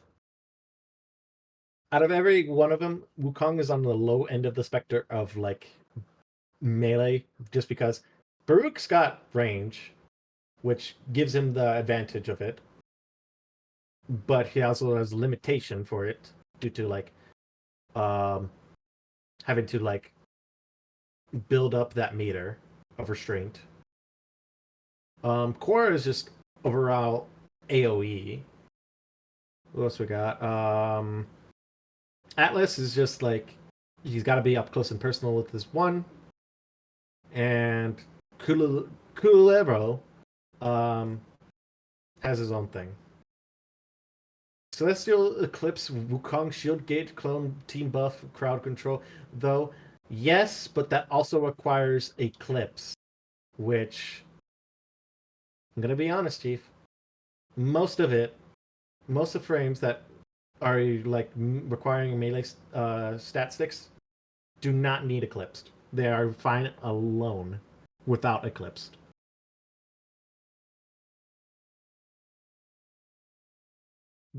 But yeah, moving on to next frame. Oh, We didn't even place him yet. We haven't placed him yet. My bad. I haven't placed him. My bad. We are putting him probably an 8 here, right next to Nidus and Chroma. Next to Nidus and Chroma. Okay. We're talking uber optimal. I am not fully talking about uber optimal. We're talking let alone without any abilities. There, in between him. Yeah. So having to rely on an ability when, for example, Ash would be way at the top. Yes, but he's also got a boring playstyle, which is what I don't not like about Ash. That is why he's at the A tier, because yes, relying on relying on a dagger with I think it's Covenant Lethality. I think that's the mod. But like that's relying on like Covenant Lethality and like his 4.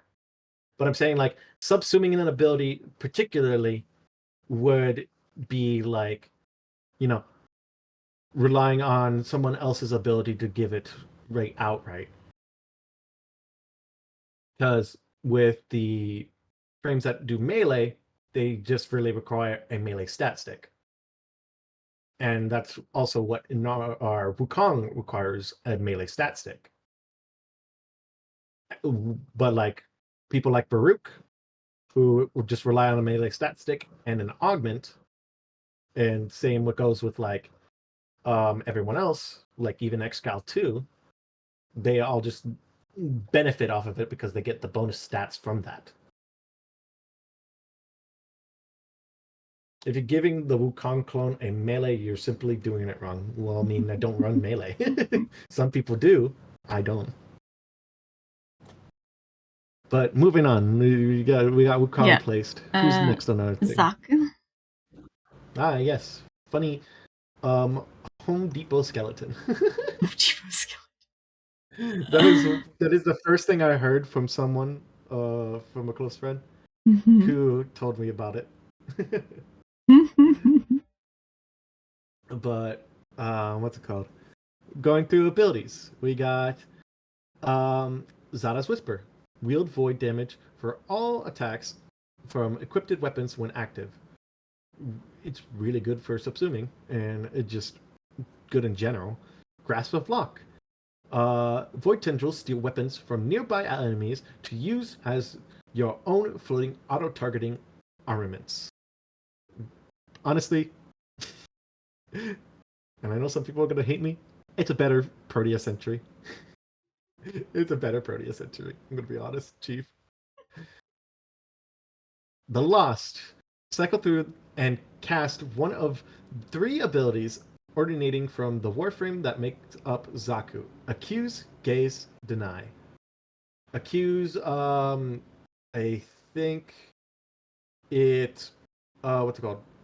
It takes over enemies and converts them as allies. You got Gaze, which freezes enemies in time and reduces defense, which the max is at 100%, which is really, really good.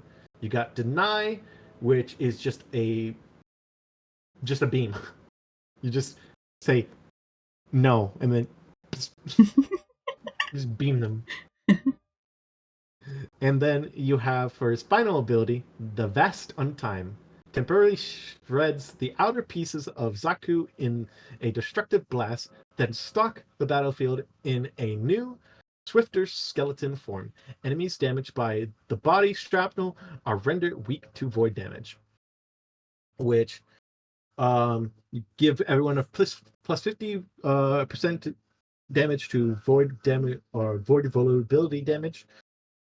You get a slow cap apparently, and you have a 75% chance to dodge and dodge chance and area damage reduction, and you get a plus 50 or 20% movement speed, while every other ability that is currently in cast is paused for the duration of Fast on Time. So there is a lot, and I mean a lot of things that are also to take into account, that a lot of people are, on the whole thing of, oh, but Zaku's thing applies applies dodge, and other things applied to it also give that dodge percentage chance for the passive and everything. From what I am also seeing too, passive values are not affected by mods. None whatsoever. Enemies attacks affected by the dodge passive include hit scan, bullets, projectiles, and melee attacks. Explosions that occur near Zaku are not dodged. Instead, Zaku will receive damage reduction against them. And yeah, so there is a lot of things that is there for my skeleton mans. Loves them. Loves them so much. Though in all honesty, I would put him in the low spectrum of the low tier S plus. His deluxe skin gives his aesthetics a really good gleam to it. I love the whole pots and the horns on Zaku. Really really pretty. I don't know, what's your take on it, Ash? He's a fucking skeleton. That's freaking cool.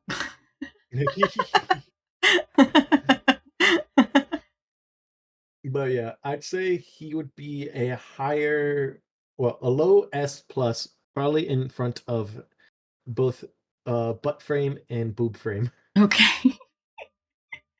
But not in front of beetle frame. Not in front of beetle frame. I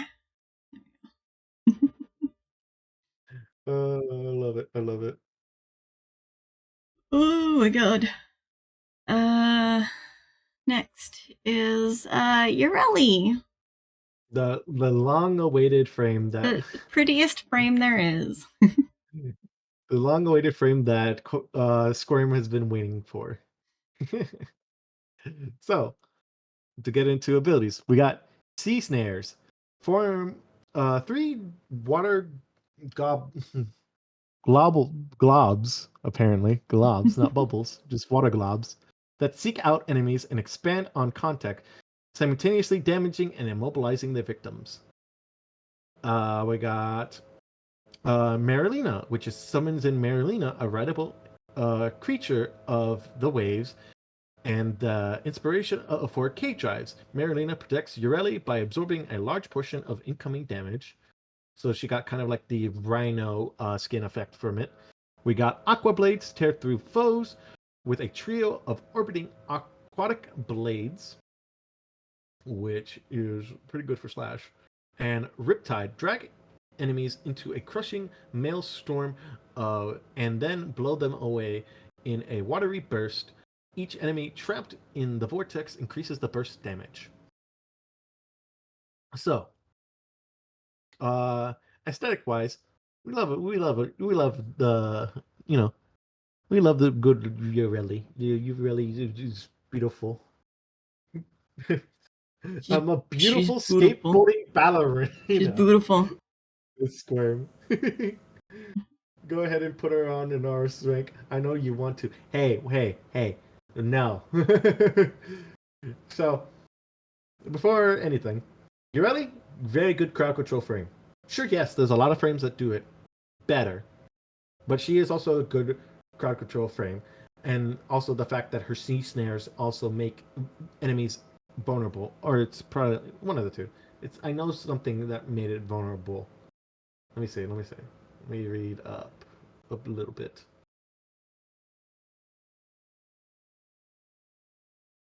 Oh no, it's Riptide. Riptide does extra damage. So overall, she's got some good usability. If probably anything, I think sea snares would be the thing that is like subsumed off, because like if anything, like Riptide does it like how sea snares does, but except it vacuums a lot of enemies.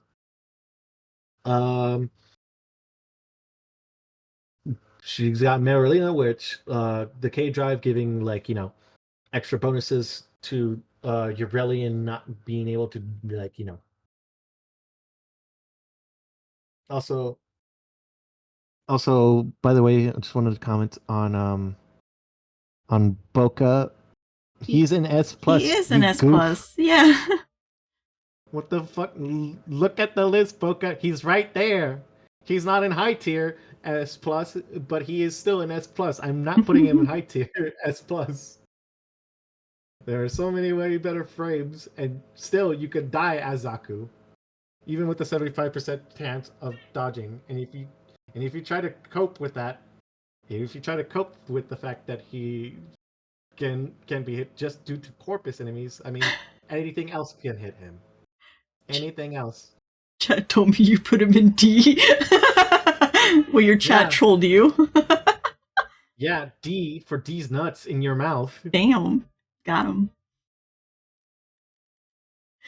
The only person who's in his own, like, awful tier is Inaros. Inaros is the only one who has his own tier under everything else. That's a promise? That's a promise.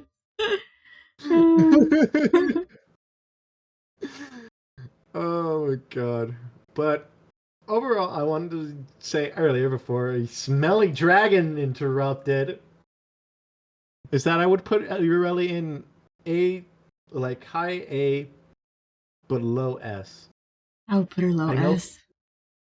I know people would like at me being like, "Oh, but Ureli's just it requires Marilena. Oh, what the fuck? You can't do that." But she is also just very good in general. Like, I wouldn't say she was on the list of like where Trinity is at currently in this whole thing, and some Sand Guardian that we know of.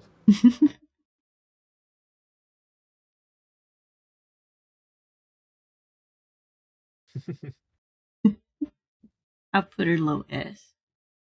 Yeah.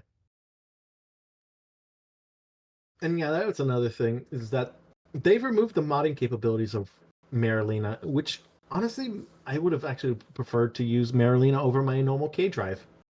Especially because the Marilena has a double jump, which the normal K drive doesn't. It boring. It boo de. I mainly would just want it just for like the bonuses to like K drive stuff, like obtaining the bonus points multipliers for it. But yeah, next frame. Before that, I need to show for pocket change. Did you know that like subbing to my channel gets rid of ads and helps me out a lot? Yeah. Also, if you have Amazon Prime, you have a free Prime sub that you can give to any streamer that you want. Just a thought. Mm-hmm. But you also get to support. What? I was gonna say, you also get to support the wonderful Oni here, who does her best to like make content and all this other good cool stuff, like rigging and modeling, playing Lethal Company with the gang, like it supports her, and just does a lot. There's a lot for her. You'll be appreciated if you do that. Oh, I had no idea. Give me a good old Prime sub. Like Yay. Where's Octavia? Hi, Roy. Welcome to the stream. Also, she's in S tier.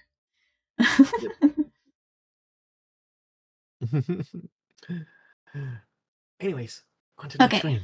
Yeah. Next frame. Is burb frame. Zephyr. Burb frame. Burb frame. Okay. So we'll run down the list of abilities, and I'll tell you how I feel about this frame currently right now. So currently, right now, we have Tailwind. From the ground, charge and release launches Zephyr into an airborne hover. From the air, tap to dash forward or aim down to dive bomb enemies below. We got Airburst. Launches a burst of massively dense air. Hold to send enemies flying. Tap to pull them towards the burst. Damage increases per enemy hit. Turbulence. Creates a windshield around Zephyr, redirecting all incoming projectiles. Tornado. Creates a deadly tornado that seeks out and engulfs enemies. Tornadoes deal the elemental damage type they absorb the most. Shoot enemies engulfed in tornadoes to do additional damage. Okay, so where currently Zephyr is right now for me is there's the side that likes to be in the air with turbulence activated and basically having a mod that I think it's aerodynamic that gives you I think evasion, or it is damage reduction, one of the two, and it gives you that on top of what turbulence does. And then there's the other people of the side of the spectrum who are the people who use the dive bombing thing to then get an increased unlimited damage scaling with the dive bomb thing.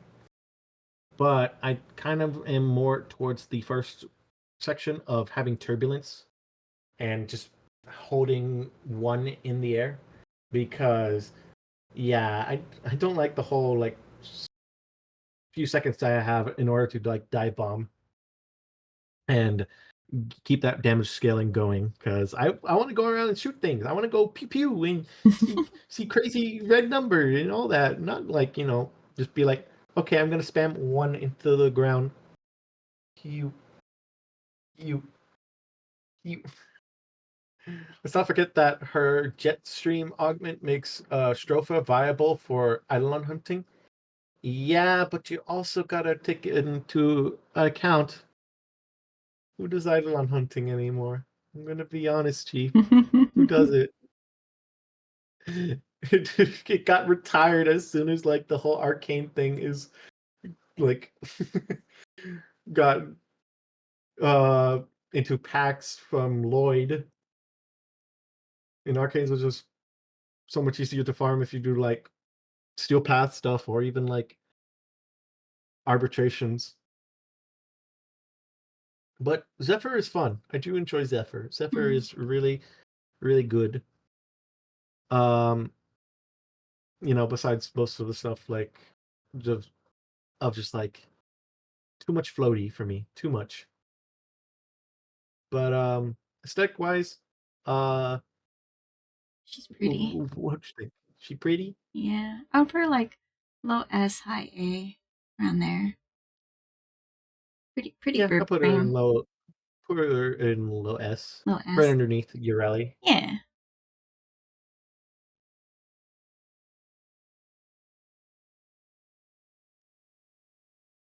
Pretty burb frame. Mm-hmm. Who is next? My boy. Oh, we got a funny Spartan boy. Got Stynax. Stynax. Your boy. Okay. So we'll run down the abilities and I'll give my thoughts. And Ashcan too, which is great because she played a lot of Spartan boy.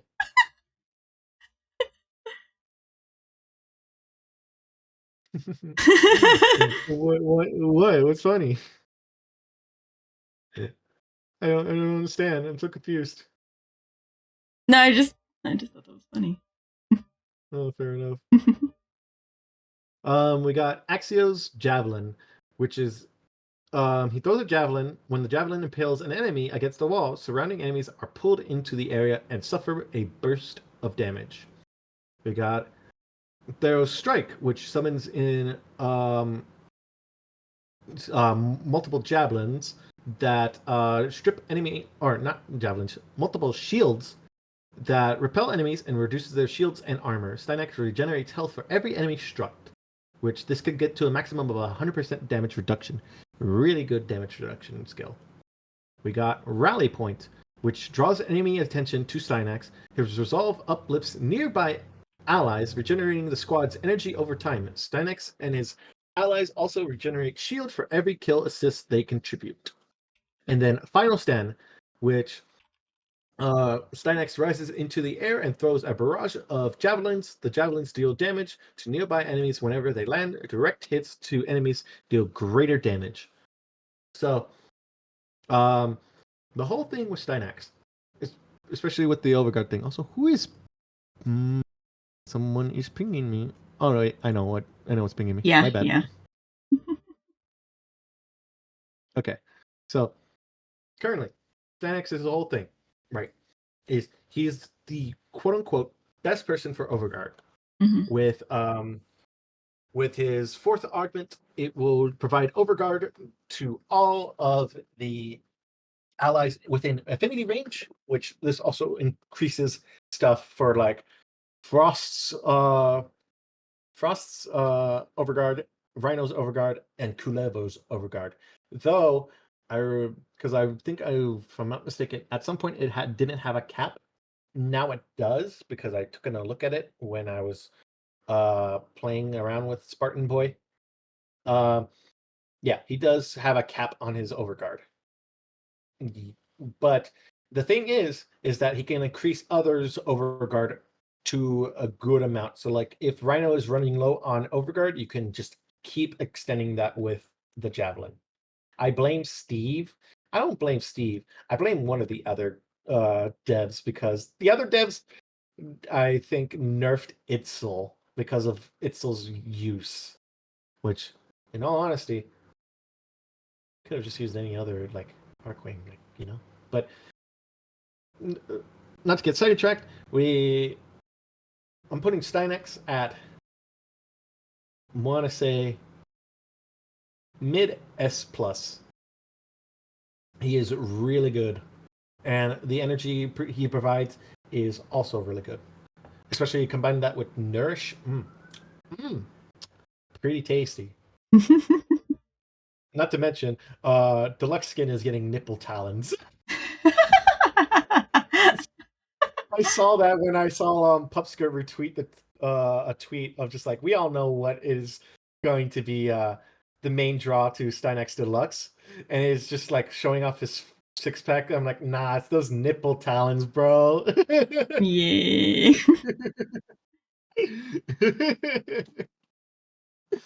Stynax is best Spartan boy. He is. He's But yeah, all around best boy. I would have put him in front of Rhino. Right now, yeah. He deserves the spot. Yeah. You hit the 4 button and you just win. That's what I do anyway.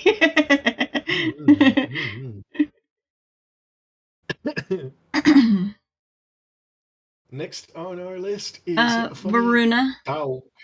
Doggy. Funny Warframe. Wolf lady. So, going by our procedure, but I'm also going to go into like passives first, which is a main key selling point for Varuna, which we got oh god, I'm gonna mispronounce fucking Shroud of Dinar. I think that's what it's called. Yeah, Shroud of Dinar, I think. Yeah. Is the passive increases parkour velocity by 55%. We got Bangs of Raksha, I think. I think so. Raksh? Yeah. which grants complete resistance to new status effects, and this is just any, even knockdown. You got Lycan's Hunt, Lycan's Hunt, which imbues Varuna's melee weapon with a 100% div heavy attack efficiency. And then you got Alfron's Descent, which is it gives Varuna a second life where Alfron will then just sacrifice himself for Varuna to not die, giving her like full shields and health, and he'll go into a cooldown for 60 seconds. But we got from the first ability, which cloaks Varuna and increases her acceleration speed.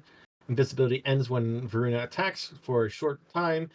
Melee attacks have an increased critical damage and status chance, inflicting bleed. Melee kill an enemy during the time to extend the buff. And for Raksh, yeah. Raksh, is to fangs tear into enemies. 5 random status effects are applied at 10 stacks for each on an enemy, and target's death spreads the target's status effects to other enemies, which is just really good in general, just spreading all those statuses. Leketh's Hunt, which is to sustain the pack, there is a chance for an enemy killed by a melee to drop a health orb, and an enemy killed by a headshot to supply energy orbs. Increase the duration of Leketh's Hunt by killing enemies affected by 5 or more statuses. And then Alfron's Descent, where Varuna drops to all fours and prepares 5 brutal charges that lock onto enemies. Alfron, the most powerful wolf, leads the attack as Varuna dashes towards her targets. The pack deals increased damage to targets and nearby enemies that are inflicted with status effects. Lethal attacks double the damage of Varuna's remaining charges. So, since we covered the basis of like passives from the different wolf heads as well as the abilities themselves, the main thing I've been seeing Varuna being run as is 4 with her augment, which you get unlimited amount of stacks. You get the multiplier from getting lethal kills. You could apply status effects with the 2 and go into Shroud for like the extra melee crit and all that. Varuna is a very, very solid frame. She goes into the territory of like the second chance type of thing if you die. But I want to say she does it better than what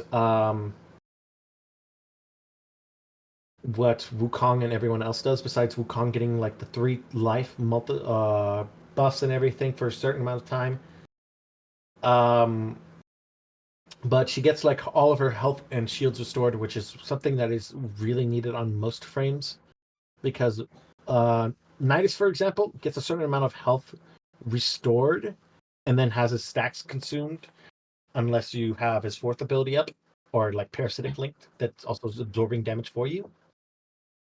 But I'd say Varuna is like just overall a good frame, and aesthetically, she fits the Lycan / like wolf tamer type of thing very well. She's pretty. I would put her on the low tier S, so behind, or S plus, I mean, so behind Wisp. What to say? What's that? I put her on the low tier S plus, so behind Wisp. Behind Wisp, okay, yeah, that's exactly what I was thinking too. Mm-hmm.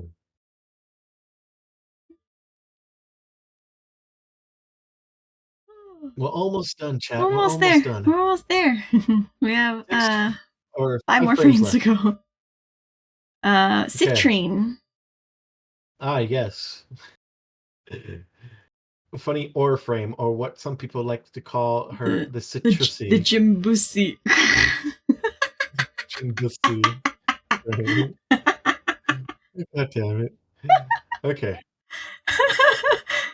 We're gonna go by the abilities, and if anything, I'm going to already rate her already.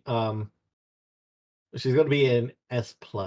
Yeah. Both for aesthetic and for Mm-hmm. ability usage. But she'll be right next to Wisp, if anything. But going through abilities, we got Fractured Blast, slash and stagger enemies with a Crystal Blast that inflicts bleed. Enemies afflicted with the status have an increased chance of dropping health and energy orbs.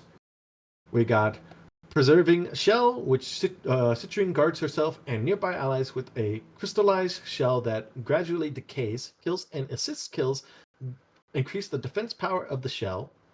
Prismatic Gem, deploy a gem that shoots prismatic beams. That gem targets enemies that are taking weapon damage from Citrine and her allies. The beam inflicts heat, cold, toxin, and electricity status. Status effect chance and status duration increased for nearby allies. And then Crystallization, which Citrine summons crystal fractals. The fractals rush forward, seeking enemies. Enemies touched by the fractals are paralyzed. Crystallizing growths hit the growths to deal crit damage. So Citrine in general is just really good. She's a real good crowd control slash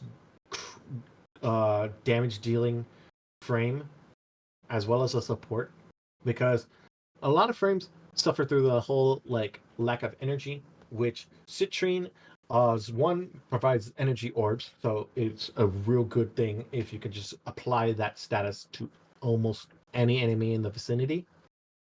And then you have her 2, which gives her damage reduction and healing for the more kills, but they're capped. But it gives it to all allies, which is also another benefit.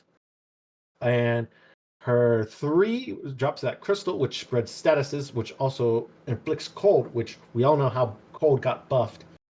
So the more stacks of cold, the more slower enemies get, and as well as like armor stripping from the heat, the shock to like, stun enemies, and the toxin to, go through corpus armor, or not armor, from shields. Really good all around. And then her 4th ability, giving those the ability to, deal crits when you shoot the crystal parts on enemies. Pretty good, because it just stops enemies in their tracks. Really good ability. But as mentioned, I prefer just Wisp with her buffs, because her buffs are really good. Mm-hmm. But this is just me. But yeah, moving on to next frame. Next frame is Kulero. Funny stabby stab. Mm-hmm. Slyme likes the booty frame. I mean, like I said, I think I like more of the goth, if anything, of her butt.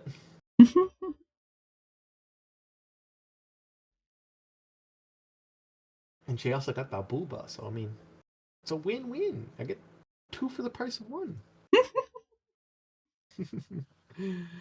But we got Kulevo. Funny been stabbed frame. Go through abilities and thoughts on where to rank. So we got, for the first ability, Wrathful Advance. Tap with the tap ability, Kulevo charges a heavy attack, then teleports to his target and strikes. His rage-filled focus temporarily increases his melee crit chance. And then for hold is to teleport to any marked location. Recompensant, which is Kulevo surrounds himself with daggers. Each dagger that strikes an enemy restores his health, but each dagger that misses an enemy strikes Kulevo instead, dealing a bit of damage. When Kulevo has maxed health, he receives Overguard from struck enemies. Collective Curses. Kulevo sends forth a curse that binds enemies. When a cursed enemy takes damage from him, every other cursed enemy also suffers a portion of that damage. Really good ability. And Storm of Unko. The Void answers Kulevo's invocation with a storm of daggers that rain down upon his enemies. So, Kuroel is the one who started the whole Overguard game. He was the one who originated with his 2, with the daggers building up Overguard and everything, and then it was integrated later on into the other frames. Rhino, Frost, Synax. All really good. All really good. Collective Curses, also a really good thing because, binding enemies would redirect the damage, as well as, spreading it out to other enemies as well. So it just made a good chaining ability. His 4, honestly, pretty mid. And his 1, I know,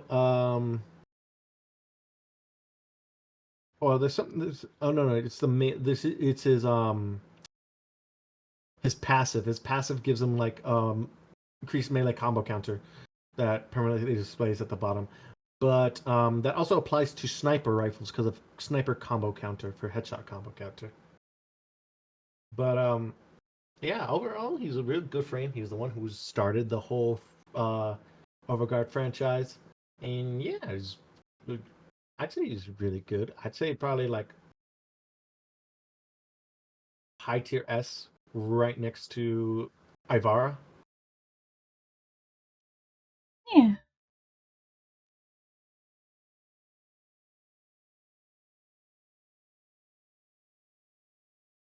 And aesthetic wise, it's kind of, pretty cruel.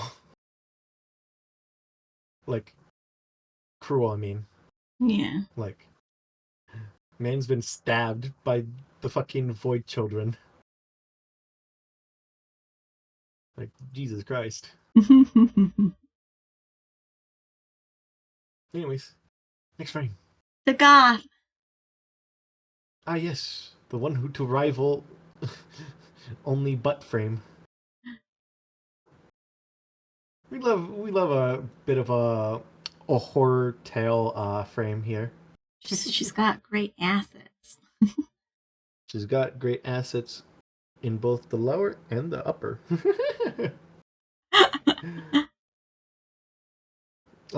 If anything, though, we'll go over the passive as well for this frame in particular, because this passive is really, really, really solid.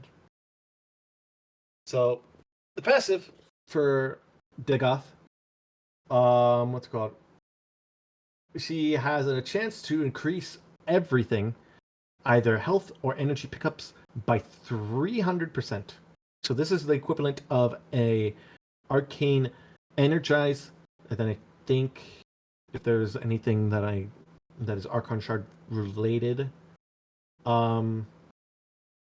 that increases health orbs pickups.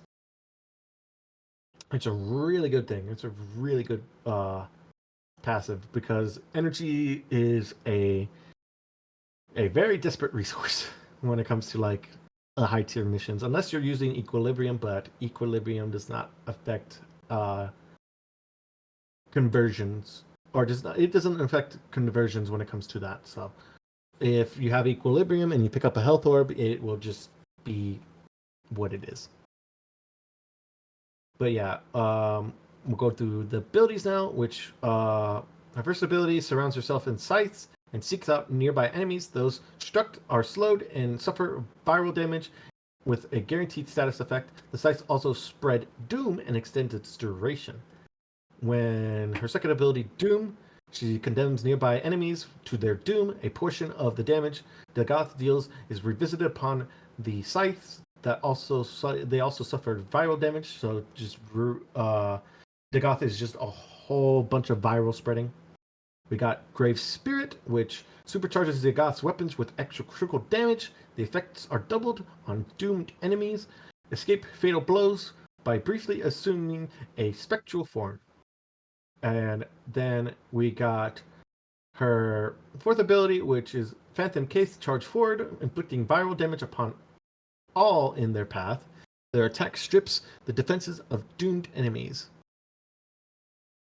So overall, both aesthetically and usability for Dagoth, I love her aesthetically. She's got the whole like what's it called? Headless horseman / Doulahan type of thing. Yeah. Which I really love that. I really love the whole thing. And I love how she was based off of like the Knights of Nabarus thing. Yeah. So like the whole Halloween type of event of horror story. She's very cool. Yeah. And very spooky. But also she's got them assets. Like, damn. But I would rank her in the S plus tier right next to Verona, like behind Verona. Yeah. I was disappointed that she didn't get Lavarian. Yeah, what happened to that? Like, I'm wondering what happened to the Lavarians. Like, they haven't been doing any Lavarians for like any of the new frames, and I kind of miss the Lavarians with the tarot cards and everything. Mm-hmm. Okay, 2 more. Yeah. We got Corvex. funny Concrete Man. Concrete Corvex. Man. The one who was released alongside with Whispers of the Walls. Mm-hmm. Love the mans. Love the Concrete Mans. Mm-hmm. Okay. Rundown on abilities. Passive, not really much of a thing that we need to go over by. But his first ability, he summons in a pillar that slows enemies. It also pulses radiation damage with a guaranteed status effect. Really good, really good. A good area of denial. You can increase that with range. You got Containment Wall. Contain the threat. Corvex summons walls that slam together, damaging all enemies caught between them and inflict radiation status. Good if you want to group up enemies for 4, but I mean a lot of people use Ensnare or what's it called? Nidus's larva ability. Then you got his third ability, which is guard yourself and nearby allies against status effects. Each time Corvex kills or assists in killing an enemy affected by radiation status, the number of status effects guards can prevent increases. And then we got his fourth ability, which is Crucible Blast, releases a beam from Corvex's Crucible Core. Each enemy struck suffers radiation damage with a guaranteed status effect. Enemies affected by radiation statuses explode in a chain reaction. So there's also 2 other things to note that all of Corvex's abilities, besides his third ability, this Disometric Guard, all have an effect on his little pillar, which makes the pulses pulse faster, spreading the radiation out more, and grouping up enemies with his 4 ability will make them get nuked. It is really, really good frame, especially if you don't want to run Prime Sure-Footed. Corvex could prevent that for you, just by giving you rock. But all in all, Corvex, really good frame. I would put him on S tier in front of, honestly, Citrine. Huh? Like, S plus in front of S Citrine? plus, yeah. Okay. Yeah, S plus, my bad. Okay. I was like, wait, that's their S plus. Okay. Funny Concrete Man. Mm-hmm. Have you noticed that Corvex slide makes a concrete grinding on smooth stone sound? Yes, and it's actually really pleasant to hear, unlike, tinfoil or like metal scraping on a grill type of thing.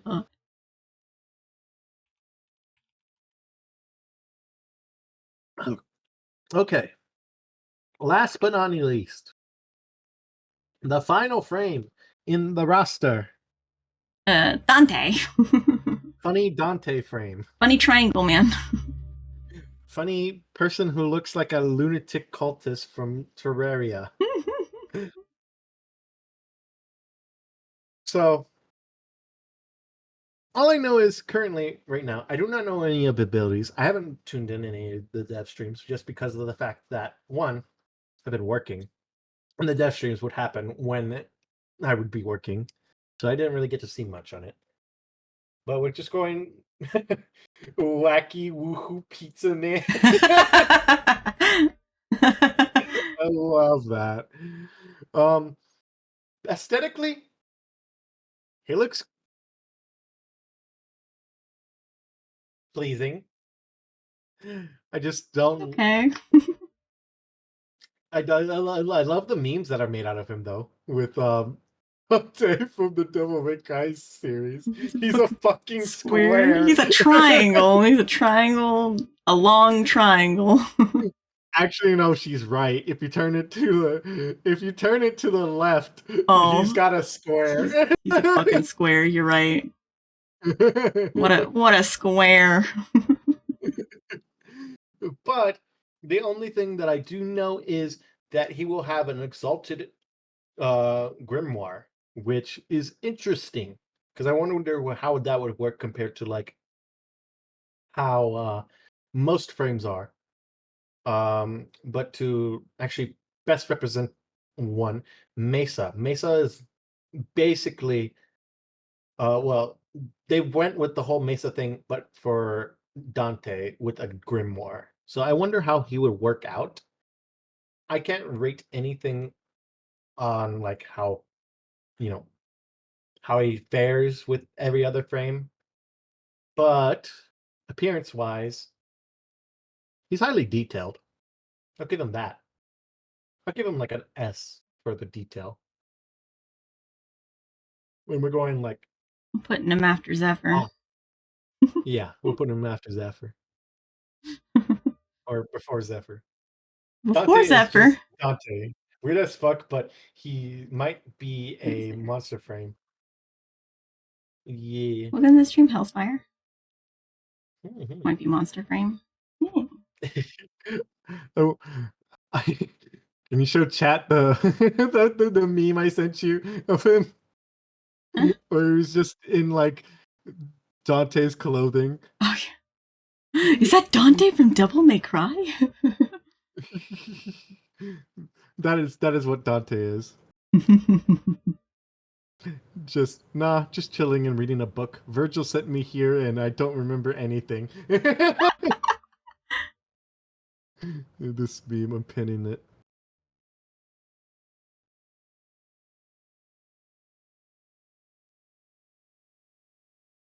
Yay, finally done. Yeah, we're finally done. After, I want to say, how many frames did we go by? Oh, how many frames? I don't know. Like how many? 55, I think. 50 something.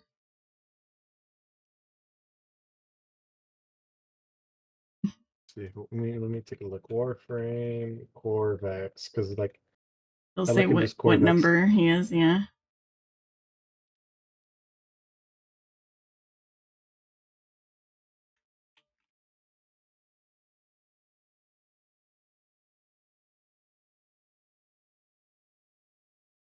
If it shows what he's the 55th unique Warframe. Okay, so we did 56 of them since we included Dante. Included Dante Must Die. Well, we've done it. Yeah, this is our list. We have rated it. We will not go into further explanations of this rating. There's no debate here. We will not be answering any questions. Next will be Virgil, then Nero from Warframe. I fucking hate it. and knowing since like the next frame is Dante, they're gonna fucking do that, and I hate that.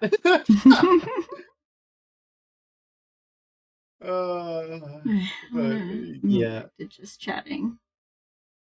It was great. It was fun. It was a lot of fun. That was a lot of fun. So you gotta share the tier list on Facebook. Go Twitter. Facebook?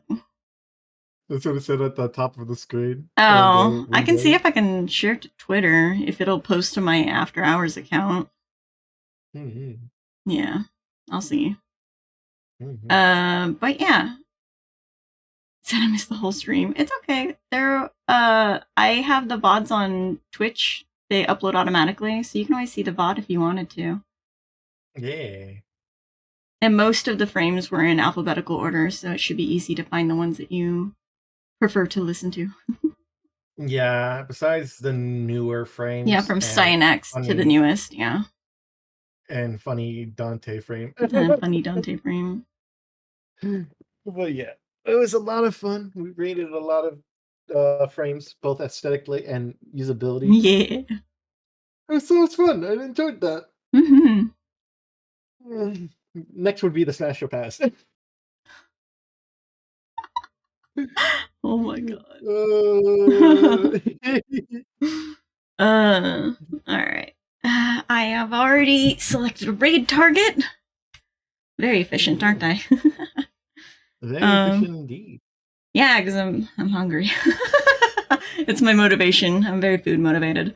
But yeah, we're gonna raid Lil Sheeny. They're doing looks like Duviri right now. Let me get the raid going here. Oh, that's not how you spell raid. Silly me. Yeah. Okay. And we'll do Slyme and Honey raid. Yeah. Slyme and Honey raid. I'll put these emotes. Peter raid message. Mm-hmm. And yeah, the next thing we have is next thing I have at least is the Crowd Control Lethal Company tomorrow night. What makes you say I won't be there? No, I don't know if you have a stream in between now and then. Because I didn't know if you were doing anything with Boca today. I'm probably going to be joining Boca. Also, I'm going to give my loves and goodbyes because I heard a knock. Okay. Bye, everybody. Bye-bye.